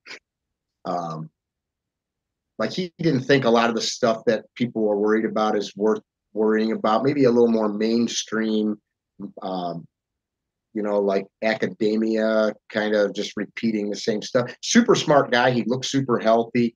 But he thought a lot, like one thing we talked about was vitamin supplementation and things like that. He thought most all of that is complete garbage, and that people are just eating copious amounts of expensive vitamins and minerals, and they're just going into the sewer systems of their communities. Well, I would say for the vast majority of the people, I would agree on that one, just because, one, if you aren't deficient, why are you taking it? Like, how would somebody know, Doc? How would they know? So that's some of the testing that I do personally. I do Dutch testing, which is a dried urine test for comprehensive hormones. That's going to tell me a bunch. You had me at hello. Dried urine. Yeah. Where do I send that sample off to? We could. You know what we should do? We should do your stuff. I also do what's called the GI map. Fill up a water bottle and get her FedEx over. No, it's these strips that you have to pee on, and then it dries, and then it tells me what your hormones. It tells me what you have. Clotheslining. Pretty much. I'm gonna let you. I'm sorry, I keep interrupting you. No, you're good. And then I do a stool testing. It's called the GI map. It's a gastrointestinal microbial assay, and that tells me exactly what microbes are in your gut by the DNA. So I'm not guessing. When I recommend certain things to people, I'm not guessing. So let's just say tomorrow I send you my poo and pee. You test that. You get your baseline. Okay, this there, this there, this there. But right now we're tapering off of summer, the grocery store. I've always been of the mindset, like, eat what's in season. I wrote an article on that when I was a kid. And I don't know if there's any science on it. It's just like what I thought that. There is. So like I'm in one of the biggest apple growing regions, right? So you're eating apples, you're eating, stuff like that. So that would affect my diet, right? Or I'm about to go to Costa Rica. I'm going to eat tons of fish and tons of mangoes and coconuts and all that crap. Like, would that grossly change this result? Is it something you got to do every month, every week, every 6 months? No, that's something, so that's the funny thing. So you mentioned a couple of things. One is what's in season, and the other two is regional. So there are influences. The cool thing about this is that it is DNA analysis of it. So yes, it will fluctuate. If you really think about it, any lab you do is a snapshot in time. It's just how long of a section of time are we looking at? Blood labs, those are snapshot in that time. Hemoglobin A1C is roughly 3 months, but it's still a snapshot in time. We're always going to be influencing what anything looks like. With the urine test, if I'm super stressed out when I take it, because I'm measuring your cortisone and cortisol levels and the fluctuations throughout the day, if you're super stressed, I'm going to see that. During COVID, I normally would go every 6 months pre-COVID to my doc, blood draw, and just general look over, mainly the blood, because I work around lead so much. Was one of the main things I was interested in. Once it's in you, it doesn't come out so easy. And I'd known the guy for years. COVID happens. He becomes super COVID-y. And I don't remember what was going on in the world or in my life. But I remember I'm in his office. They made me double mask. And they took my blood pressure. My blood pressure has always been awesome. And I take it at home. I'm an EMT, so I know how to do it with it doesn't matter. So you're doing it with a manual cuff instead of a digital cuff? Both, but I mean, my blood pressure has always been great, like 115/68, whatever. I've taken it, and just for fun, I've taken it like I feel like I want to punch a hole in the wall. Let me take my blood pressure and see where it is. Blood pressure has always been really great. I'm not an athlete like you. I do jiu-jitsu and, split logs and stuff like that, resting heart rate 58 to like 65, depending on the time of year. Nothing, absurd. I'm sitting there, and the nurse is like, "Are you, what did she say? Are you on any blood pressure medicine?" I look over, and it's like 158 over something. So I'm like, tore the cup off, and I put it back on because I'm like, is this thing like bunched up against something? Took it again. It was like 150/90 or something. And now I start to feel, I'm pretty in tune with this. I feel the adrenaline dump. Doc comes in, they take it again. Now I'm like 160. I'm like, hey, do me a favor. Do not write any of those numbers down. I mean, now I'm talking about them, so they're public, but I'm like I literally feel adrenaline in my system. I'm going to go to the bathroom. I walk to the bathroom, splash some water in my face, and I'm like, he's like, what's going on? I'm like, well, you guys got me double masked. I had just been told that I need to worry about my obesity. I looked like I look now because of the BMI, right? BMI is such a crock. So I'm standing there, and I'm like, so now he's like, well, we'll test it again when I see you next. I might have to get you on some meds. I'm like, motherfucker, you have literally taken my blood pressure for 15 years. Never once, even 6 months ago, was it remotely high. I walk in here, I'm double masked, I'm hot and sweaty, I don't know. But it was like during the height of COVID, and I was just super annoyed, and they're trying to get me to take like flu vaccines and all this shit. And I'm not sick. I'm just there to get this blood draw. And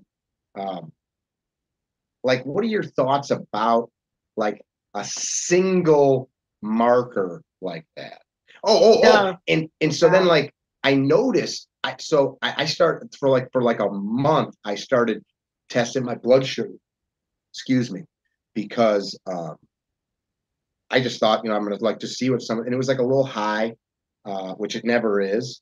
And it's not anymore, but it was like a little high. My blood pressure's a little high. My freaking blood sugar's a little high. and I was like anxious and aggravated, and I should have got a blood test and checked like some of the stress hormones, but I didn't because I didn't want to go back to the doctor. I don't blame you. Yeah. So as far as the blood pressure is concerned, like any doctor who's going to put you on a blood pressure medication off of 1 or 3 readings in a, what were you there, half hour? Sure. That's nuts. That's absolutely insane. You've got to take it throughout the day. Your blood pressure rises and falls during different times of the day. I actually just had this conversation with my husband yesterday about this, or 2 days ago, because of some blood pressure readings from one of my patients. And it was like, I'm like, this doesn't sound right, X, Y, and Z. And that's, kind of what I'm getting to is that if you're looking at a single thing, and people do this with like lab results as well, if you're looking at just a single thing and treating off of just that one thing, you're missing the big picture. Like, for instance, cholesterol. Cholesterol is a big one. People will be like, oh, you're at 206. We got to get you on a statin.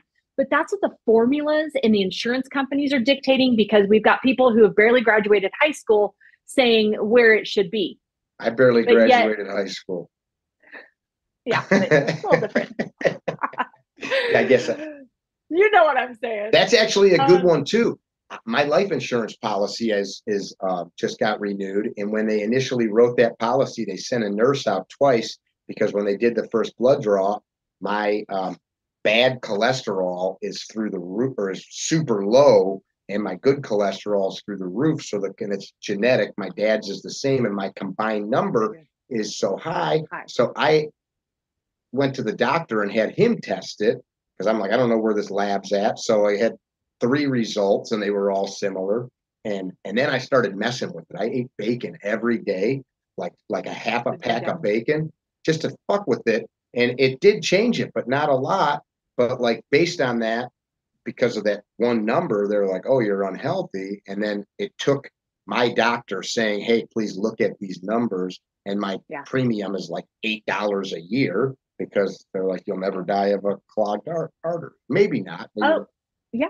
I've been in your shoes where my cholesterol is high. And then, but anytime you have your HDL, so, kind of getting away from the good cholesterol, bad cholesterol, but just to make terms simple, my HDL runs, the last time I had it done was 120. So as long as you're above 60, it becomes a negative risk factor. So that means it kind of takes away, like, you're doing your pros and cons kind of a thing. It like is the pro kind of a thing. And then my LDL, but yeah, mine will go above 200 routinely. Mm-hmm. And people who are not up to date, I will say, I don't want to say they're uneducated, but they're not up to date on really what cholesterol readings. And I think a lot of doctors don't really understand how to read cholesterol. It's, unless that's what they specialize in, they don't get it. And again, this is my ace in my pocket of my husband. He is so brilliant. He understands all of this stuff and is able to. He paid you to say these things on the show. Well, maybe I should get him to pay me to say these things. No, but it's just like one of those where, like, and then with the blood sugar too, we went through a phase where we thought my body was trying to go towards type 1 diabetic, because my morning blood sugar, I was going through and testing them, because I can actually feel when my blood sugar does weird things. What do you feel? And I feel either foggy or disconnected is probably the best way I can describe it. Is that high or low when you feel that? Okay, so no, my blood sugar will be high, but I feel low. Okay, so you're having the hypo feeling, but your blood sugar, how high was it? I think the highest one I recorded in the morning was like a 128. So I should have been qualified as it. But what happens is, because when I reduce my carbohydrates significantly, which is where I generally feel better, like I've been playing around with this for 15 years. So it's like, I can feel it, and I have that intuition on like, I need to have a little bit more. So in the morning, your body's dumping glycogen stores because there's nothing in you? Yeah. So my body, if you don't have enough, your liver will overproduce it to compensate, which is what my liver was doing. It thinks that you're like off in the desert not eating, and it's just like, yep. Yeah. She's got a long walk today. We got to give her some. Yeah. And that might be why I do Wealth Endurance. So what do? Go for a little walk, burn some of that out of your bloodstream? you know what? Actually, I'll just either I'll do that or I'll do a workout in the morning, but I always make sure I eat my protein in the morning. Animal meat protein every morning.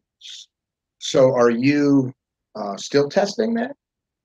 No, I don't test it regularly anymore. I've gotten to the point where I can feel it, which sounds very woo-woo, but No, I'm it all works for about me. that stuff. I have sat Yeah. like at a table before conversing with people and been like you disconnect is a perfect word, like where I'm like outside of my Yeah. own head. Mhm. Yeah, it's almost like you get kind of like like there. I can remember the last time it happened. My husband and I were at dinner, and I was like, "Oh, I feel really weird." Like, and I couldn't verbalize how I felt. Not that I couldn't talk, but it was one of those where I'm like, something is really off. Like, I feel really weird. Something is weird. I don't know what is going on. And he's like, do you have can you test your blood sugar? And I'm like, no, I didn't, I wasn't bringing it with me anymore at that point. And then it was kind of I'm just drinking a ton of water. I got, I got the element electrolyte. I pound that. And then and then all of a sudden it was like out of body. It's like, I kind of came back. So Interesting. it's a really weird thing to feel. But I have what's also called the dawn phenomenon, where my blood sugar unnaturally rises high in the morning. And I've just learned to kind of ignore that. Now, is it unnaturally high, or is your body doing it based on an adaptation to the amount of stress you put on it, forcing you to do frickin' swims and runs and Well, it's funny because we were mentioning the endurance and the body and all of that with the endurance stuff. And I don't run as much as people think I do. I did that a long time ago when I was first training for marathons, but I don't anymore.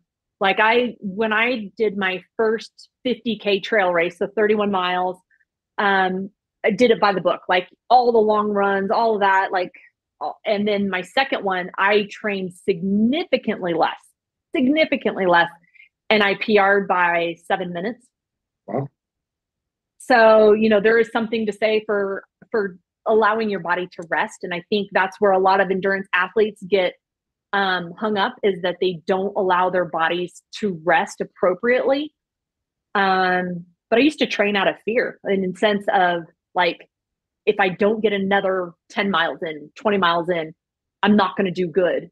And I've learned it's the exact opposite, and plus I also use, when I do my endurance stuff, I use not actually even technically a supplement. It's like classified as a food. It's called Vespa. No, it's not the scooter. I saw a video where you were pimping it hard. Yeah, it works. It makes you use your body fat for fuel. It's but wait, amazing. there's more. But wait. What is it? Yeah, no, it's great. It's wasp extract. WASP, Yeah. like yeah. Yep. Wasp. Yeah.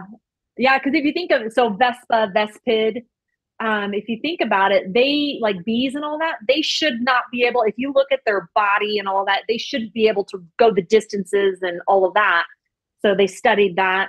I've been using that on and off for probably 12 years. And it's like, I'll go do a marathon, and where everybody's having to eat, 14 every 45 minutes or half hour, 45 minutes, whatever. I'm like 3 hours.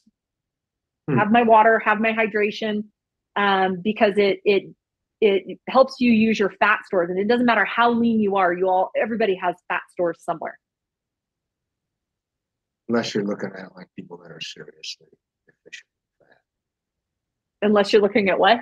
Like seriously fat deficient people. Like some. Yeah, they're probably also not. Well, you think, I've seen people who are like 6% body fat who use it. Okay. But they're also going to eat afterwards. So. Yeah, I got you. There's still something in there. I was talking about that supplement stuff. So somebody could go to their doctor and say, can you test me for? Oh, yeah. Back to that. I do use supplements, and I do test. I do test to see what you're deficient in based on either blood serum, the Dutch test I was talking about, or the stool test, the GI map. I also have these really long questionnaires that are subjective, but they're really good at kind of going, you're probably deficient in this based off of X, Y, and Z. Now, is that definitive? No, but I look at everything and put it together. Like, I'm not going to look at one thing and not hear. Like I always tell people, like, I try to listen between the words with our patients, because they might not have the self-awareness of something, but they're giving me clues all along the way. It's like investigative health, basically. I gotcha. I'm really trying to figure out what's going on. But I do not use any supplements off the shelf that you can buy at your Walmart or even Amazon. In fact, there was just something that got put out, I think in September, about the amount of scams that are on Amazon for people that repackage. So I use a medical grade supplement dispensary for that. So I know it is what I want, but then it's also, there's so many different types. They have like 30,000 on there. Like, I have to really know what brands are better, what brands are going to have the quality behind them. And unfortunately, the better ones, for the most part, are more expensive. I mean, but you get what you pay for in some cases.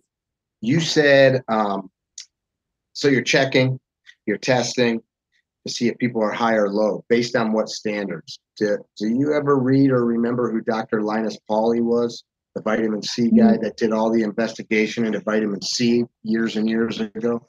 No, I think he won a Nobel curious. Prize. I think he won a Nobel Prize for his investigation into vitamin C. My father would be proud that I remember this story, but he did tons of studies on vitamin C. I don't know, 100 years ago, 80 years ago, 50 years ago, something like that. And he was a guinea pig, and he dosed himself with, I don't know, 50,000 milligrams a day, 10,000 milligrams a day, and was testing all kinds of stuff. So you go to like a spectrum like that, where there's a guy whose life's work is about this one vitamin. And then, I don't know what USDA says, how much vitamin C you're supposed to have a day, 50, 500 milligrams, whatever it is. Like, where are we basing that? So that kind of brings me back to the nutrition labels. So all of those RDA recommendations are based on survival. They're not based on somebody living well. They're based on somebody not dying. That's kind of important to know. Yeah, and we're not told that. And then if you actually even look at it, it's all based on a 2,000 calorie diet. So how many calories do you need? I don't know. Well, are you actually absorbing those things? I don't know. So there's too many moving parts to say you need, like, I really dislike the 1,000 milligrams of vitamin C, because you can actually do damage to your liver and kidneys. If you're consuming things that you don't need, are you going to pee it out? Possibly, but are you causing extra strain by the time it gets there? Possibly. Because your body has to do something. Your body still has to. Yeah, your liver has to deal with. Yeah, your liver has to deal with everything you drink, you eat, you smell. That's put on your skin.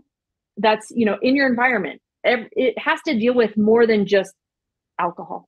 Right. What do you think about like essential oils? Like all these moms with walls of essential oils coating their kids in that stuff. So interesting. Distilled down plant stuff.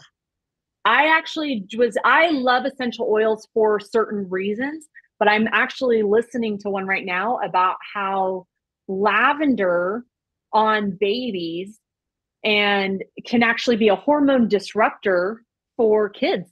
I've read about this. Peppermint, I've read, kills testosterone in men, or can. And the thing that people don't realize is just because it's natural doesn't mean you should go take a bunch of it. Like, I don't know. It's so frustrating. It's like, just because it's a plant doesn't mean it's 100% safe. I always like to say snake venom is natural. That's a really good way to put it. Snake venom is very natural. I usually, because of where I live, I say peyote is natural, but if you really want to go trip and die, I mean. Yeah, bee stings are natural. Yeah. Just because it's natural doesn't mean you should have it. And, people think just because you can buy it without a doctor's prescription means it's safe. It's not. Yeah. I've heard a couple of friends of mine are ER docs and nurses, and I've heard some of them say kids come in freaking eyes swollen shut because mom has put this crap all over them, and maybe they've had like a whole body reaction. Maybe some got in their eyes. Kids are sick, so they're smearing shit on their chests. And their little bodies are having to process this stuff all over their skin. And moms are reading. You read through these Like doTERRA, for example. You look on their website and this stuff cures everything. And then it's all data that's based on sales. And I have a bunch of this stuff. I have a little roller bottle that I mix myself with lavender, peppermint, and a little bit of lemongrass, and then a carrier oil, a fractionated coconut oil. I bought the little roller bottles and a little thing, and I put a little on my neck, and it's calming. Actually, it really when I'm on the road, if I'm getting a little bit of a headache because I drive so much, I'll put a little on my temples.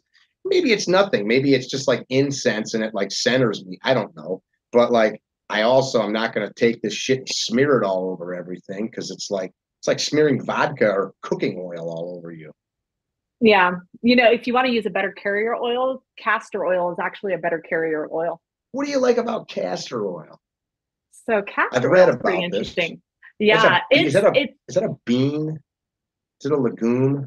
Or is it like the stalk? I don't know. It's one of those things that I looked at for a long time and just kind of put it on the shelf, not like literally, but figuratively. And it was one of those where I was like, okay, it's been around since like a gallon of it for $30. Well, but is it hexane free, cold pressed in a glass bottle? This is pure castor oil, cold pressed, but the glass is important. Yeah. So look up. So I started kind of I always tell people, like, I experiment on myself and my family before I tell anybody whether or not I recommend it. Holy shit. So I forgot about this. It has ricin in it. And when it's heated during that process, the heating deactivates the ricin, allowing it to be used safely. So is cold pressing it? Are you putting ricin on your skin? I don't know. I'm going to send you this article. Yeah, send that to me. So yeah, I'll have to look into that. So there's a company out there. She's based in Canada, Queen of the Thrones, and it's like kind of like all of the data from looking at the history of it and everything like that. And I was like, okay, let's try it. Like over the liver. I saw it for years, the compresses over the liver, how it helps your liver and the science behind that. And I'm like, okay, let's see if it actually works. Helps you with sleep, helps your liver recover. And I'm like, how is it putting on your skin? But it's because the castor oil actually goes in and it's one of the only oils that can go as deep as it does. Now, should a woman go smear her kid in maybe, in castor oil and lavender? No. It's like the thing with, like I said, you said doTERRA. I love doTERRA stuff. It's so concentrated. I think people forget how concentrated it really is. It's not like you're taking the plant. Like I've got lavender in my front yard. I'm not taking the plant and smearing it on me, because that'd be less potent. Like the whole thing of essential oils is they're super potent. And then you get products that aren't pure, that like, unlike doTERRA, that are, filled with all sorts of other garbage. That, how do we know that's not what's causing it? So in these studies on lavender and whatever, did they have the pure thing or did they not? I don't know. I just read that the castor beans are processed and the ricin is part of the waste mash produced when the oil is made. So either way, how they're producing it, cold pressed, heated, etc., that's removed. Okay. Although ricin has been used in experiments to kill cancer cells. That's kind of interesting. But it kills us too, I think. Yeah. Something's going to get you. It's just a matter of what. Old age and a couple of prostitutes for me. I'm just kidding. That was a terrible joke. That was a terrible joke. You gotta remember where I live. I live in the land of prostitutes. I know you do. I'll be staying in your guest room when it happens, maybe. So how do people get your book? They go on to Amazon. Just Google my name or Pain Proof Your Diet, or go on there and search for that. Hey, this was printed in Moni, Illinois. That's about 70 miles from here. Oh my gosh. Yeah. You know why? Because it prints wherever you order it from. Oh shit. Okay, I didn't know that. So like for me, it would print here in Reno. Here's something that's very important to me. You've got the all of references. your sources and stuff listed here, right? I mean, that's that's a lot of work. And not only do you give the source, but you give the page of the book or wherever you took it. No, those are my publisher at the time, editor/publisher at the time, just did it chronologically through the book. So that's not the page. No. Okay, so like if I'm reading here, it says, where'd it go? Eat the Yolks, page 144. That's reference number 144. Okay. So that would actually be, it says page. Yeah. Let me just tell you, because I was a nobody and still am somewhat of a nobody, there were a lot of things that I wanted done that I think, didn't know how to do. Can you stop that for a minute, please? I'm going to tell you something. I know that you're a smart person, but you're on my podcast. It makes you not a nobody. You're friends with my friends. That makes you not a nobody. So don't talk like that about yourself. Go ahead. You can continue now. Yeah. So had I had a larger audience, I would have actually been able to hire somebody that knew more what they were doing. But this is basically considered self-published because I was at a different place in time when I actually published this. So I've got other ideas for books that are coming up. It's just a matter of sitting down and doing it after this next project that I've been working on. I really enjoyed reading it. There's a bunch of stuff like per capita fast food chart, like, just facts like that are kind of interesting. You talking about the blood type stuff. There's so much crap people talk about that right here, even if you don't go deep into it, it's like, oh, I never think about that. Let me go read some more about this thing or that thing. So I really appreciate it. Thank you. I tried to make it so it wasn't just the boring, dry facts, like the book Deep Nutrition. Great information, but a snoozer. I tried to make it so there was a little bit of humor involved within it as well. So it's more readable. Page 61, genetics load the gun. Yep. I think I pulled that one from you mentioned, in fact, I don't know if I mentioned this in the book. I don't think I did. Is Dallas Hartwig actually wrote a book about eating like 4 seasons or eating for the seasons that thankfully I got to be a pre-reader on, thanks to Rob, honestly. And it was kind of along the lines of eating within the seasons and doing that whole rest, growth, acceleration kind of method, which, it's like, we've got to eventually figure out what works for you. I don't ever recommend one specific diet for everybody. I have a skeleton framework I work from, and then we add pieces on and layers onto that for each person. So it's just a matter of trying to find out what works best for you. Couple final questions. Is there anything that people are not eating, like by and large, that you think they should? Like nowadays, avocados are such a fad. Like, 2 questions. Is there something people, by and large, are not eating that they should? Is there something that people are eating the hell out of that maybe they should reconsider? And I don't mean like potato chips, like as far as the healthy foods are concerned. Sure. Yeah. I think people are not eating enough red meat. Okay. It's super nutrient dense. They're eating too much chicken. Why? And I was one of those people. Why? Because chicken isn't as nutrient dense, and chicken breasts have a higher omega-6 profile, which, we need to keep some of these omega profiles more in line. It also doesn't have all the enzymes and cofactors that red meat does.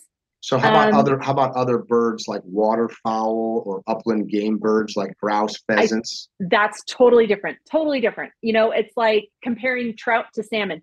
Trout and salmon are along the same lines of nutrient density profiles, whereas the tilapia is like what did somebody tell me? It's like the soy of the ocean. Oh no, the salad of the ocean. Like it's water. Well, You so know, much of it's it's like, farm raised too, and they're eating corn and soybeans and those. I have a friend that owns a tilapia farm, and they're just big troughs in the tropics, and they're being fed pellets yeah, of yeah. fish. And, you know, it's like also, you know, going with, I think people are eating too many grains.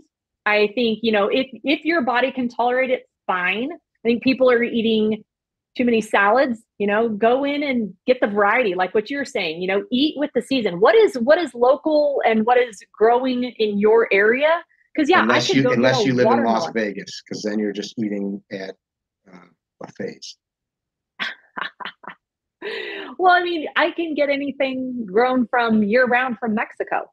I mean, Right. that's where we get all the avocados. But do avocados grow year round normally? No, they don't. They're actually really bad for the planet.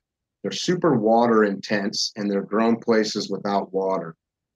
And now the Like almonds. cartels, yeah, like almonds too. Yeah, not good Yeah. for the planet, or No, I not mean, good. almonds take up more water than cows do. True.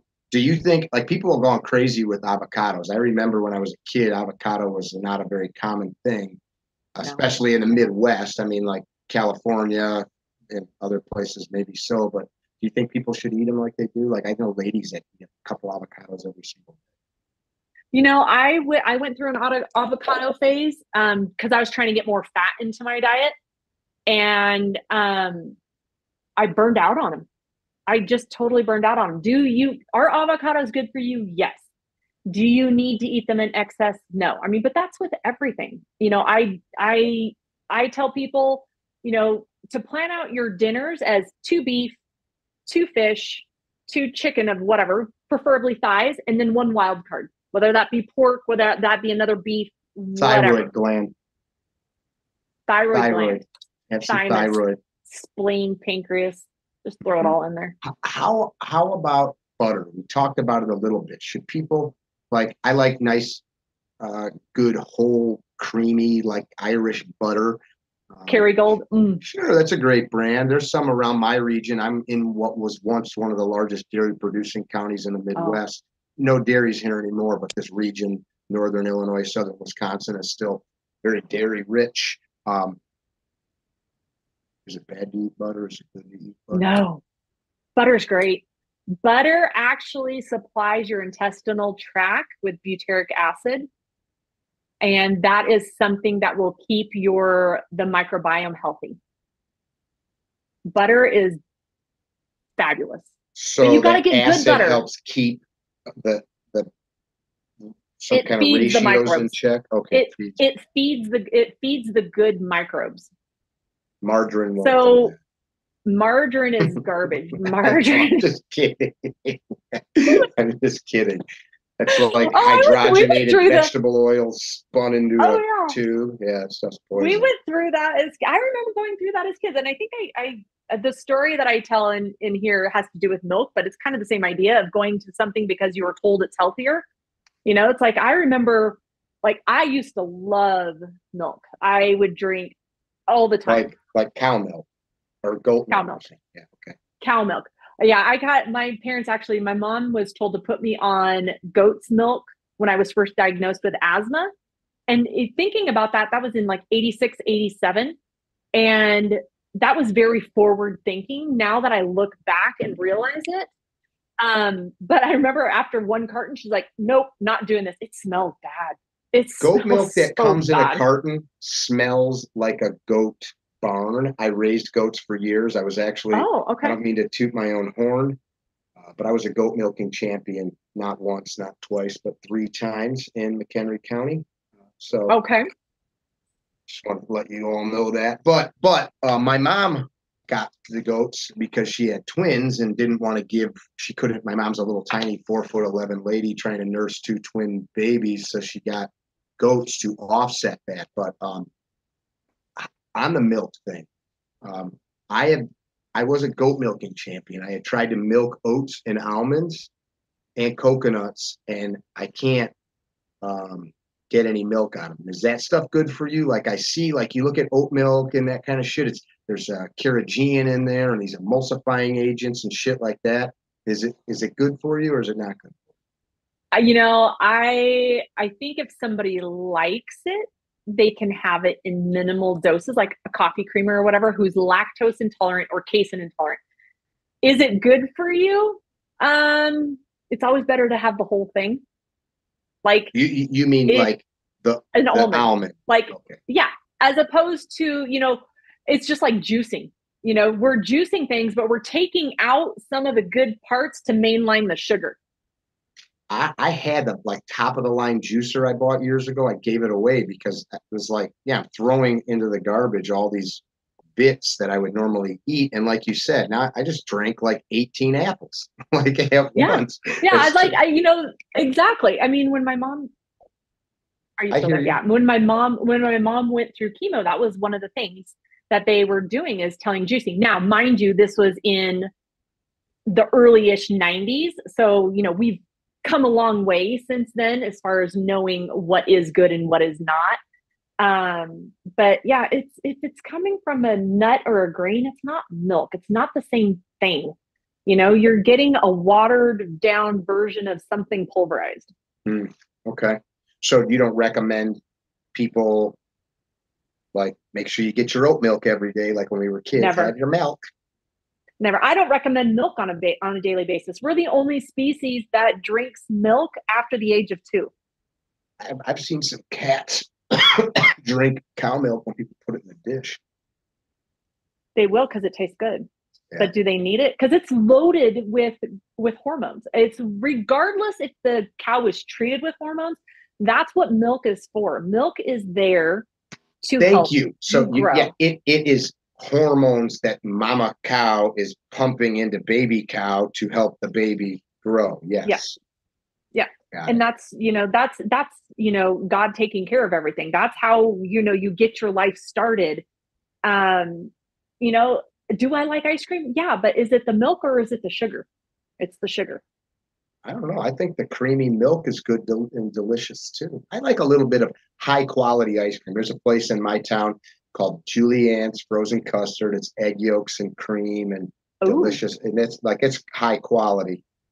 Yeah. I may or may not have ate a whole carton of it recently. During the pandemic, I was, yeah. I have sugar is very addictive and I like it. But you got to remember that milk, the protein in it is lactose. It's sugar. Mm-hmm. I don't have a sugar addiction, so I'm okay with that. I can have it once in a while. I don't like sweet things. I do like most men, most men do, but it's like people will go, "Oh, I don't crave sugar. I just like bread." I'm like, "That's sugar." That's sugar. Yeah. People go, "Oh, I don't crave sugar. I have a couple beers." That's sugar. I let me rephrase that. I don't like sweet things. Like I wanted to be a pastry chef. I like to bake. I like to make, but I don't like the stuff sweet.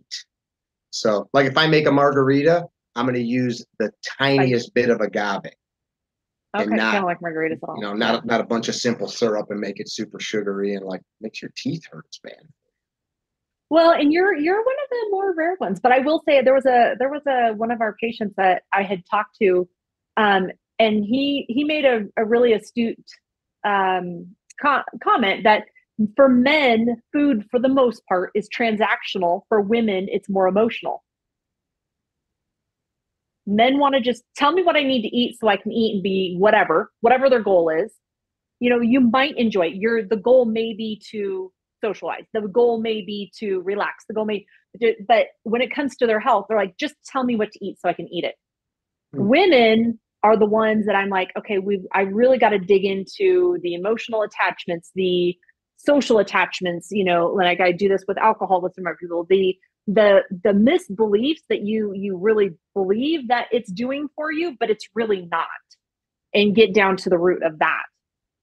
Men are much easier to address their health issues, but usually the women that come to me, they finally have gotten to the point of nothing else is working, and that's usually when they find us, is because everything that they've tried over however many years with however many tens of thousands of dollars hasn't changed.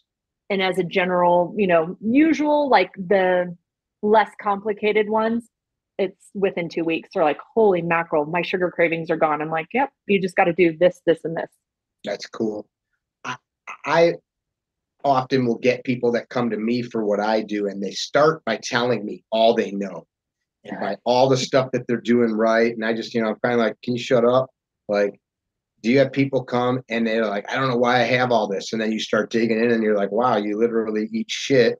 And like, but they try to start off like, I try to eat really good. And then you start asking questions and you're like, what about this makes you feel that you're eating good? Like, is that? Oh, 100%. Usually they'll always, the number one thing I'll get for the people who do that, who want to give me their resume on their dietary habits, basically are like, I eat super clean. I'm like, okay, define clean. Oh, I have big salad for lunch. I have, From Wendy's. Well, even if it's not, even if it's like from their garden or whatever, like I actually have some of those people who like have the chickens, have this, have that. I go, you're not getting enough protein in. Oh, but I eat beans. I'm like, that doesn't count. Like, I don't let my people count any form of plant protein in their protein counts. Like I say, half of your plate has to be animal protein. The other half is what we talk about. I like you. I think we all need to just start eating more damn meat. And I'm not saying only meat. Thank you. Not only meat. I'm not saying the other things are bad, but just not in the quantities. I have slowly started to taper. Like I like a nice peach or a handful of blueberries or whatever. I eat all those things. But I went through a phase where I tried like juicing, not because I was trying to lose weight, just like, what will this make me feel like? I felt like shit. I tried like where I was eating more, probably 75% of my diet was plants and vegetable matter. I felt like shit. Your thyroid tanked. 9 out of 10 times, my ladies who have been, not men so much, but men, it'll still affect them. When they're eating so many plants, I don't care how good the quality is, their thyroid will take a hit from it. Yeah, I like good quality meat. Again, my friends at Colorado Craft Beef, CarryTrainer is a discount code. I get paid $0. They send it frozen right to your door. You should check them out. Hey, I'm gonna put that in because I have an email going out to my email subscribers. So I will put that in there. Yeah, send that in. So I've got people all over the country. So they're awesome. I did a great video with them. I went and visited their ranch. They're like 3 generations. She, the wife, has got a degree, I believe, in like livestock nutrition. And then he is more like the sales marketing guy. And Jeff and Kara Smith is their name, Kara. They got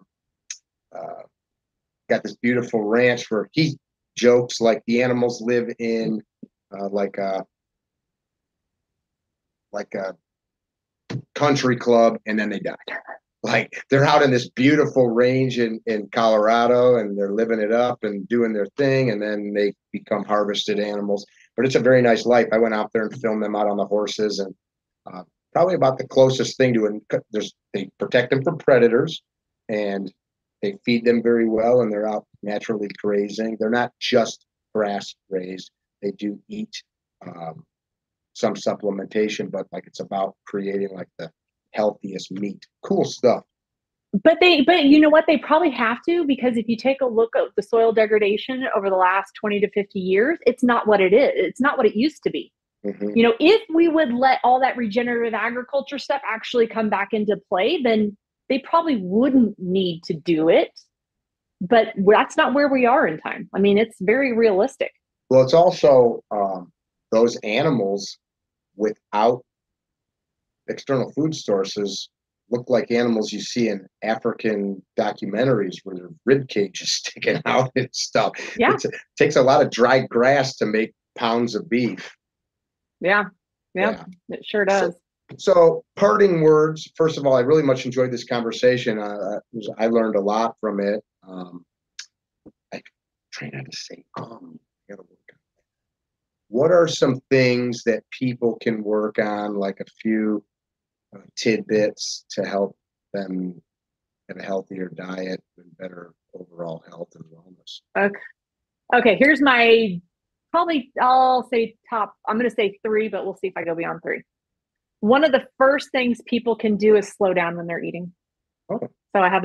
So if they, whatever, I just happen to have a spoon from my, morning tea, but when they're eating, they need to sit down, put your fork, whatever it is, down until you're done chewing, swallowing, and then you can pick it back up. So don't sit there like with the next bite ready to just go right in. Yeah. So if you slow down, that will trigger the right amount of stomach acid to actually break down the food that you are getting. So you could have the healthiest diet, but if you're shoveling it in, driving, whatever, and I know this happens from time to time. I still eat in my car from time to time. But if you're sitting down in a relaxed environment, you're going to have the chances of you actually digesting your food go up, massive percentage points. That's one. Okay. Eat your breakfast, hopefully at least 40 grams-ish of animal protein. Again, just make your 40 grams? Eggs. Yeah, minimum. What if you're just a little tiny chick? What if you're just like a little 120-pound lady? Still, she needs it. And it's not that hard to get. What if you're like a 250-pound muscular man? Still So that's 40? why I said a minimum. A minimum. So here's the thing. This is why I use the plate analogy. Little people eat less. Bigger people eat more. So if you just go off of your plate for the most part, again, the labels aren't even accurate anyways. What if you just don't like breakfast and you're an intermittent fasting person and you only eat between this window and that window? Well, men can get away with it. It's not necessarily ideal. Men can get away with it. Women, absolutely not. I've been doing it for years before it was a fad. Yeah, it's called, my opinion on that is that it's just either one, you kind of got lazy for a while and you had your coffee or whatever in the morning, which suppresses your appetite, which then makes it last longer. But if you've already fasted 12 hours, couple cigarettes too, that helps push the appetite down. There you go. Just You kidding. do what you can. So you don't like the idea? No, I don't. We've already fasted. It's just the same. It's just about as inefficient as eating 6 meals a day. 2 meals at an absolute minimum, because you're not going to get your protein in one meal. Beef is pretty nutrient dense and you can do a pretty good job. But if you're going for the 1 gram per pound of body weight, of ideal body weight, so I always use 150 because it's an easy number. That's 50 grams at breakfast, lunch, and dinner. That's now, a lot. And people think it's a lot, but it's really not. But you got to remember, eggs and bacon are basically 50-50 protein and fat. So you can't, and my rule, not based in science, my rule is however many eggs you can hold in one hand easily, not like stacking them, is basically what your allotment is for the day. I can hold a lot of eggs. Yeah, I can hold 5, but I don't eat 5 eggs. Okay. I mix it up with bacon, sausage, Greek yogurt. Mm-hmm. Greek yogurt's a great one. Mix it up. Mix up the different kinds of proteins in there. Start with your protein, eat your protein first. Protein shakes. You wrote about that. Those are kind of like emergency use. Yeah, those are emergency use, or for somebody who's got a really compromised gut. Like my dad has a really bad gut. So for him, it's better than nothing. But again, go look at the label. How many things are in there? If it's fortified, if what you're eating is fortified with something, that means they had to do some sort of process that removed it. So now they're trying to dump it back in a chemical synthetic way. Okay. So number 1 was put your fork down. Something that I like, my mom was very big on, is talking at the table with people and putting these stupid things down. So yes, I think I like that. Actually, it pisses me off. Anybody that cares about me that's watching this, if you're with me at a meal and you're on your phone, you're an asshole. So I just want to say that. I think it's very rude and it's disturbing to me that people are that self-absorbed that they have to look at fucking Facebook while they're at a dinner table with people. Pardon my language. Number 2 was 40 grams of protein for breakfast. Yep. 35 to 40 grams of protein at breakfast at a minimum. You can't overeat protein. And then I tell people to eat their protein first. So this is one of my tricks. And I talk about this. Hold on. You can't overeat protein? Meaning like it won't have adverse. No, meaning that you, like, unlike carbohydrates, you could eat yourself to kingdom come off of Oreos, but you're not going to eat yourself to kingdom come off of steak. You're going to be full and be like, I can't eat another bite. I got you. Yep. Like the old 96er. All that's left is fat and gristle. Remember that movie? There you go. There you go. Do you remember that? That was from I don't know that. That movie. Summer Vacation with John Candy. I should know that then. Yeah. That's pretty bad. You had to eat the whole old 96er steak at the summer camp thing. Go ahead. Big Toma. Yeah. So like I've had people who, like, I always mention one of our past patients that he ate 4 Reese's peanut butter cups for breakfast since he was 15, and then started adding Monster. Oh yeah. And was wondering, why certain things are falling apart at age 50. And I'm like, okay, like his teeth. you think. But it's like, he's like, my fingers keep cracking. And I'm like, because you're eating garbage. But yeah, that was his thing. I'm like, okay, that's fine. 4-pack of Reese's peanut butter cups every day. I grew up with a dude that would drink a couple of Cokes every morning and have 2 cold strawberry Pop-Tarts or unheated. So he'd have 1 Pop-Tart and a Coke while he was getting dressed, and it probably still does it. And then on his way to work, he'd have another Coke and another Pop-Tart. That's probably the same kind of a. Pretty much, yeah. So if somebody has, like, they've got to have their bagel, they've got to have their Reese's, whatever. I tell them, you know what? Eat some eggs first, then you can have it. And usually what happens, and I would say I yet have had somebody who actually does this that has not happened. You eventually don't want the Reese's. That's messed up. I mean, we've all eaten some candy or something. Like, I don't really like candy just because it doesn't make me feel good. But when I was a kid, of course you could do that. You'd be at a sleepover or something and be eating junk like that. But how can somebody think that that's at all like a way to start the day? I don't know if they're necessarily thinking about it. It's what tastes. And it's hyper palatable, and it hits those dopamine circuits, and it gives you a reward. You feel good, you've got some energy, and then you got the monster drink to kind of carry you on. I've got the things that people eat. Like, I'm like, hey, at least he admitted it to me. That's where I'm like, I've got the people like, oh no, I don't eat, and I'm like, really? Like I have one of my new ones. I've known her for 25 years. So I'm working on her hormones and fixing those. And she's like, okay, I'm going to be out of town. My kids have volleyball tournaments. She goes, do you want me to wait? I'm like, nope, it's real life. Let's do it. Tell me what you're eating. Be honest. Don't measure anything. Just ballpark it. Cause I don't, as you can tell, I don't care about what the actual dosages are. Plus it gives people eating disorders. Like, I'm not even going to go down. Yeah, I'm not even going to go down that road. Plus, we don't know what's really in it. So when people are, so proud of themselves measuring everything, I'm like, it doesn't make sense. Logically, it doesn't make sense. Makes sense to somebody because they sell food scales everywhere. Yeah. Well, and I say, if somebody wants to do it for a period of time to then learn, okay, this is about what this looks like, fine. If that's what you want to do, that's fine, whatever. If you're measuring, you were going to do the pastry chef, measuring in grams is more accurate than measuring in ounces. So if you're going to do it, go ahead and do it, but just don't rely on it, because then what kind of a life is that? To be honest, Like, are you going to go to a restaurant and whip out your scale? Maybe. No.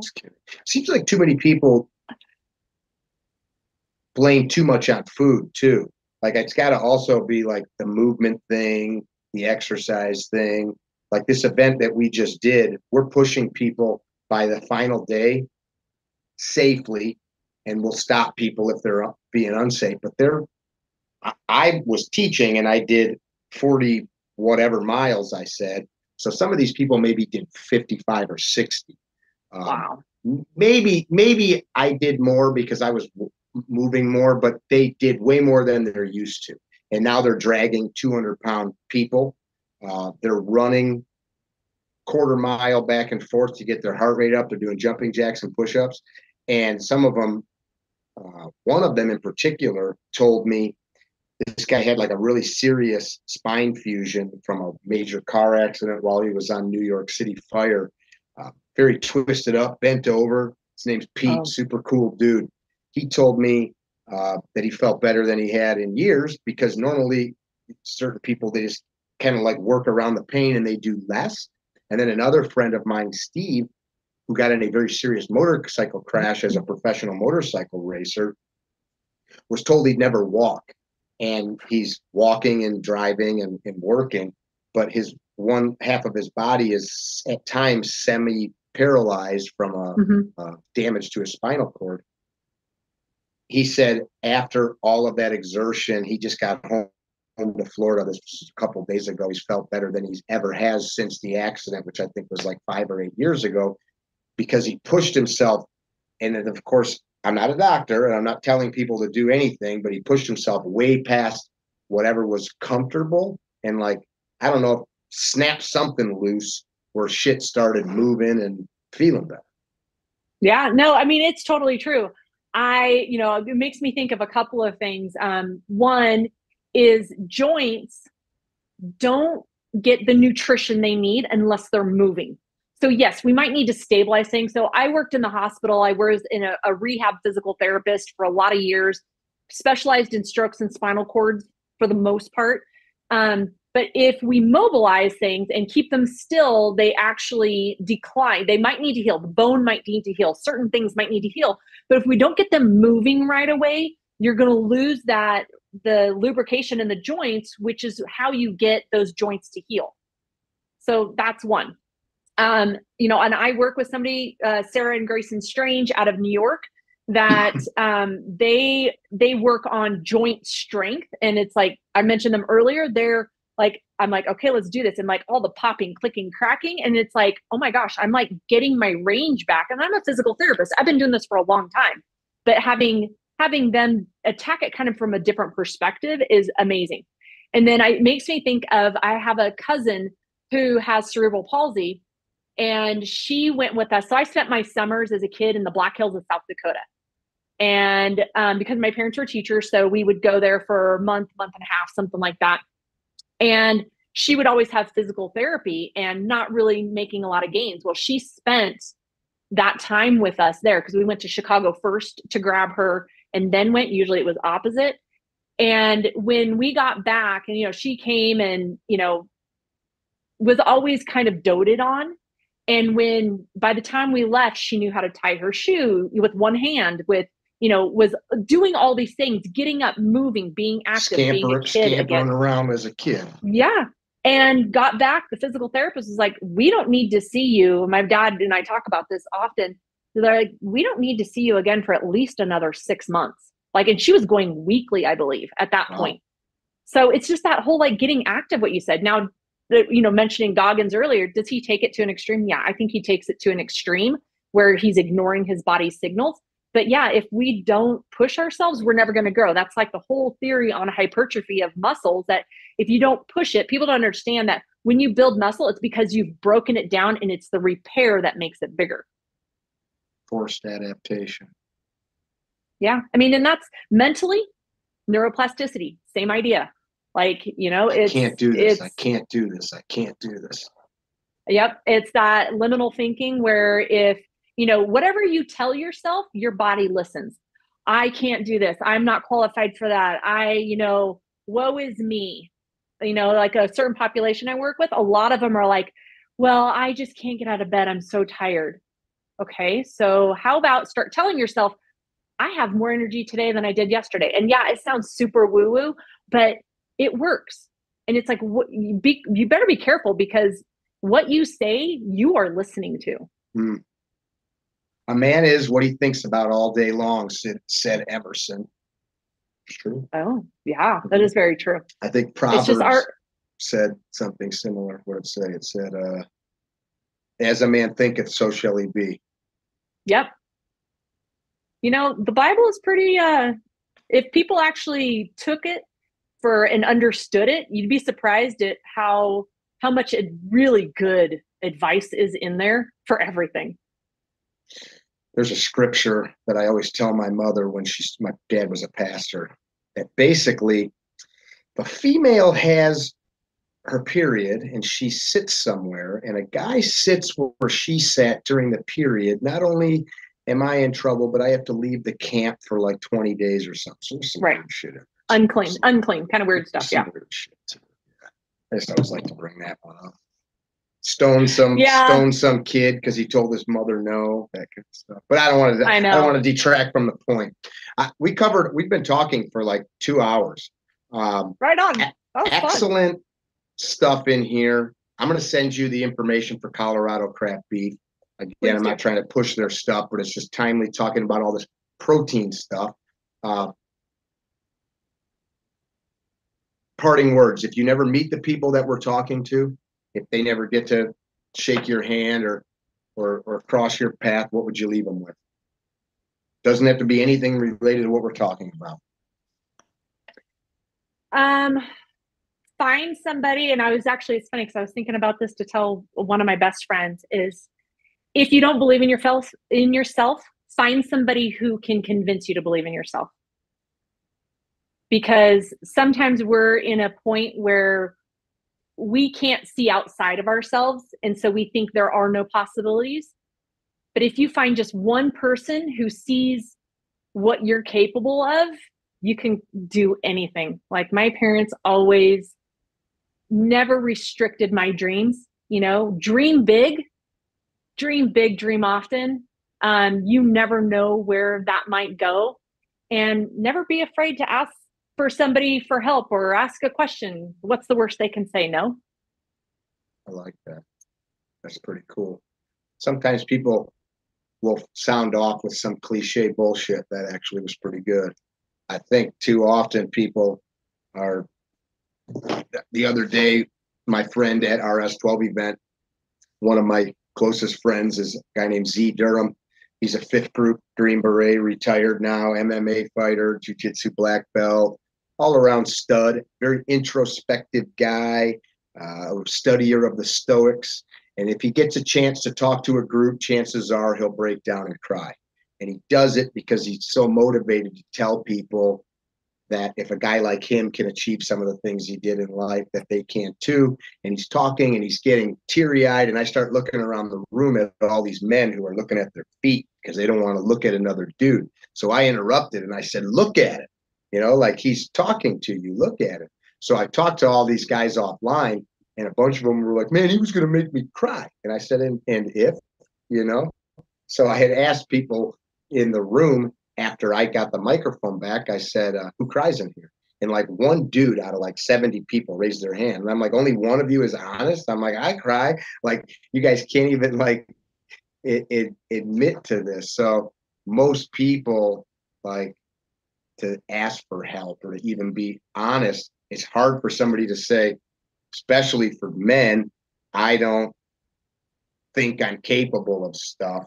Like, can you help me? Don't ask me that, because I'll say, if you don't think you can, I don't think you can. Yeah. Well, you mentioned cliche. I mean, that's one of them. Whether you think you can or you think you can't, you're right. True. But sometimes you think you can't and other people can see it in you. You just got to find one person.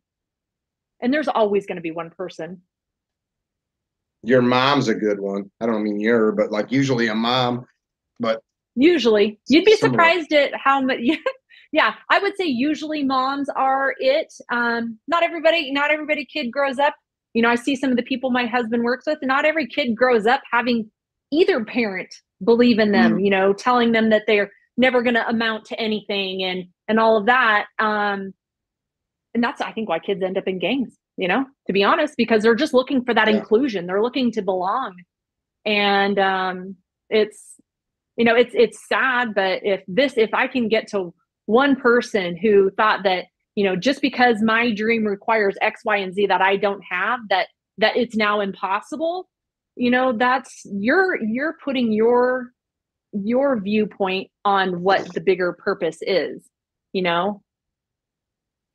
It's you never know what it's going to be. I mean, like I would have never known, like when we were at the camper with Henry and we were in Maynard's, in his winery.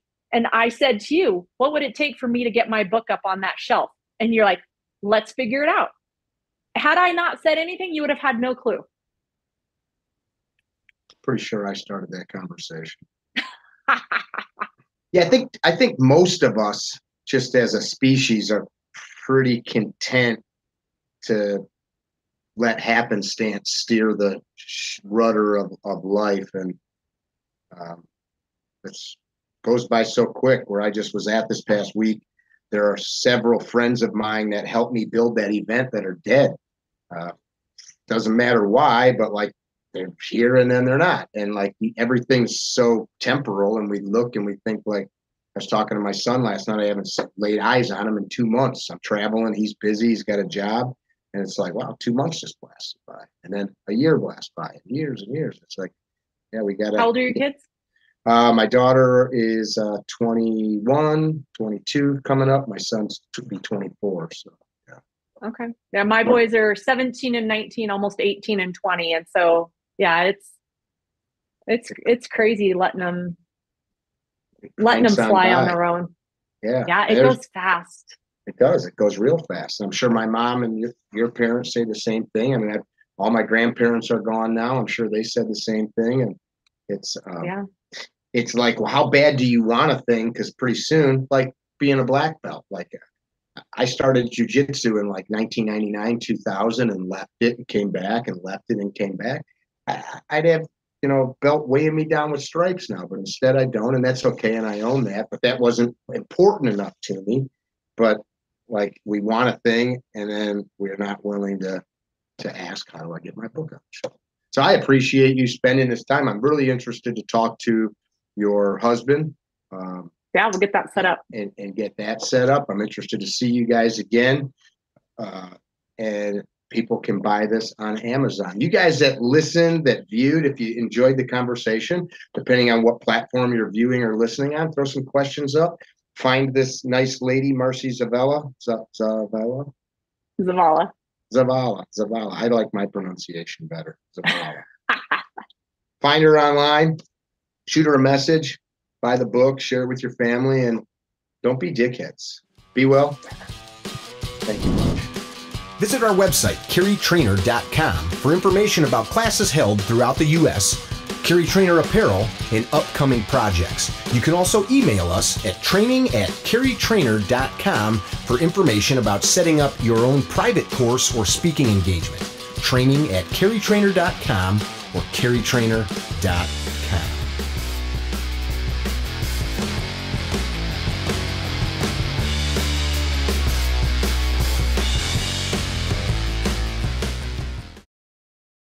Hey, little brother, what do you think of gunfighter gun oil? I'm gonna have to show you.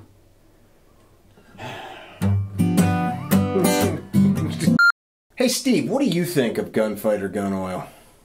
Well, Mick, I said, hey, Steve, what do you think of gunfighter gun oil? Well, Mick, I have to show you about that.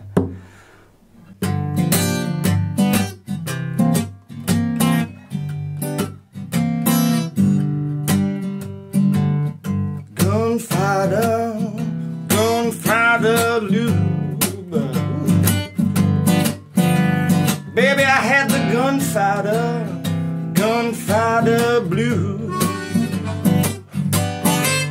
But then I got me some gunfighter lube.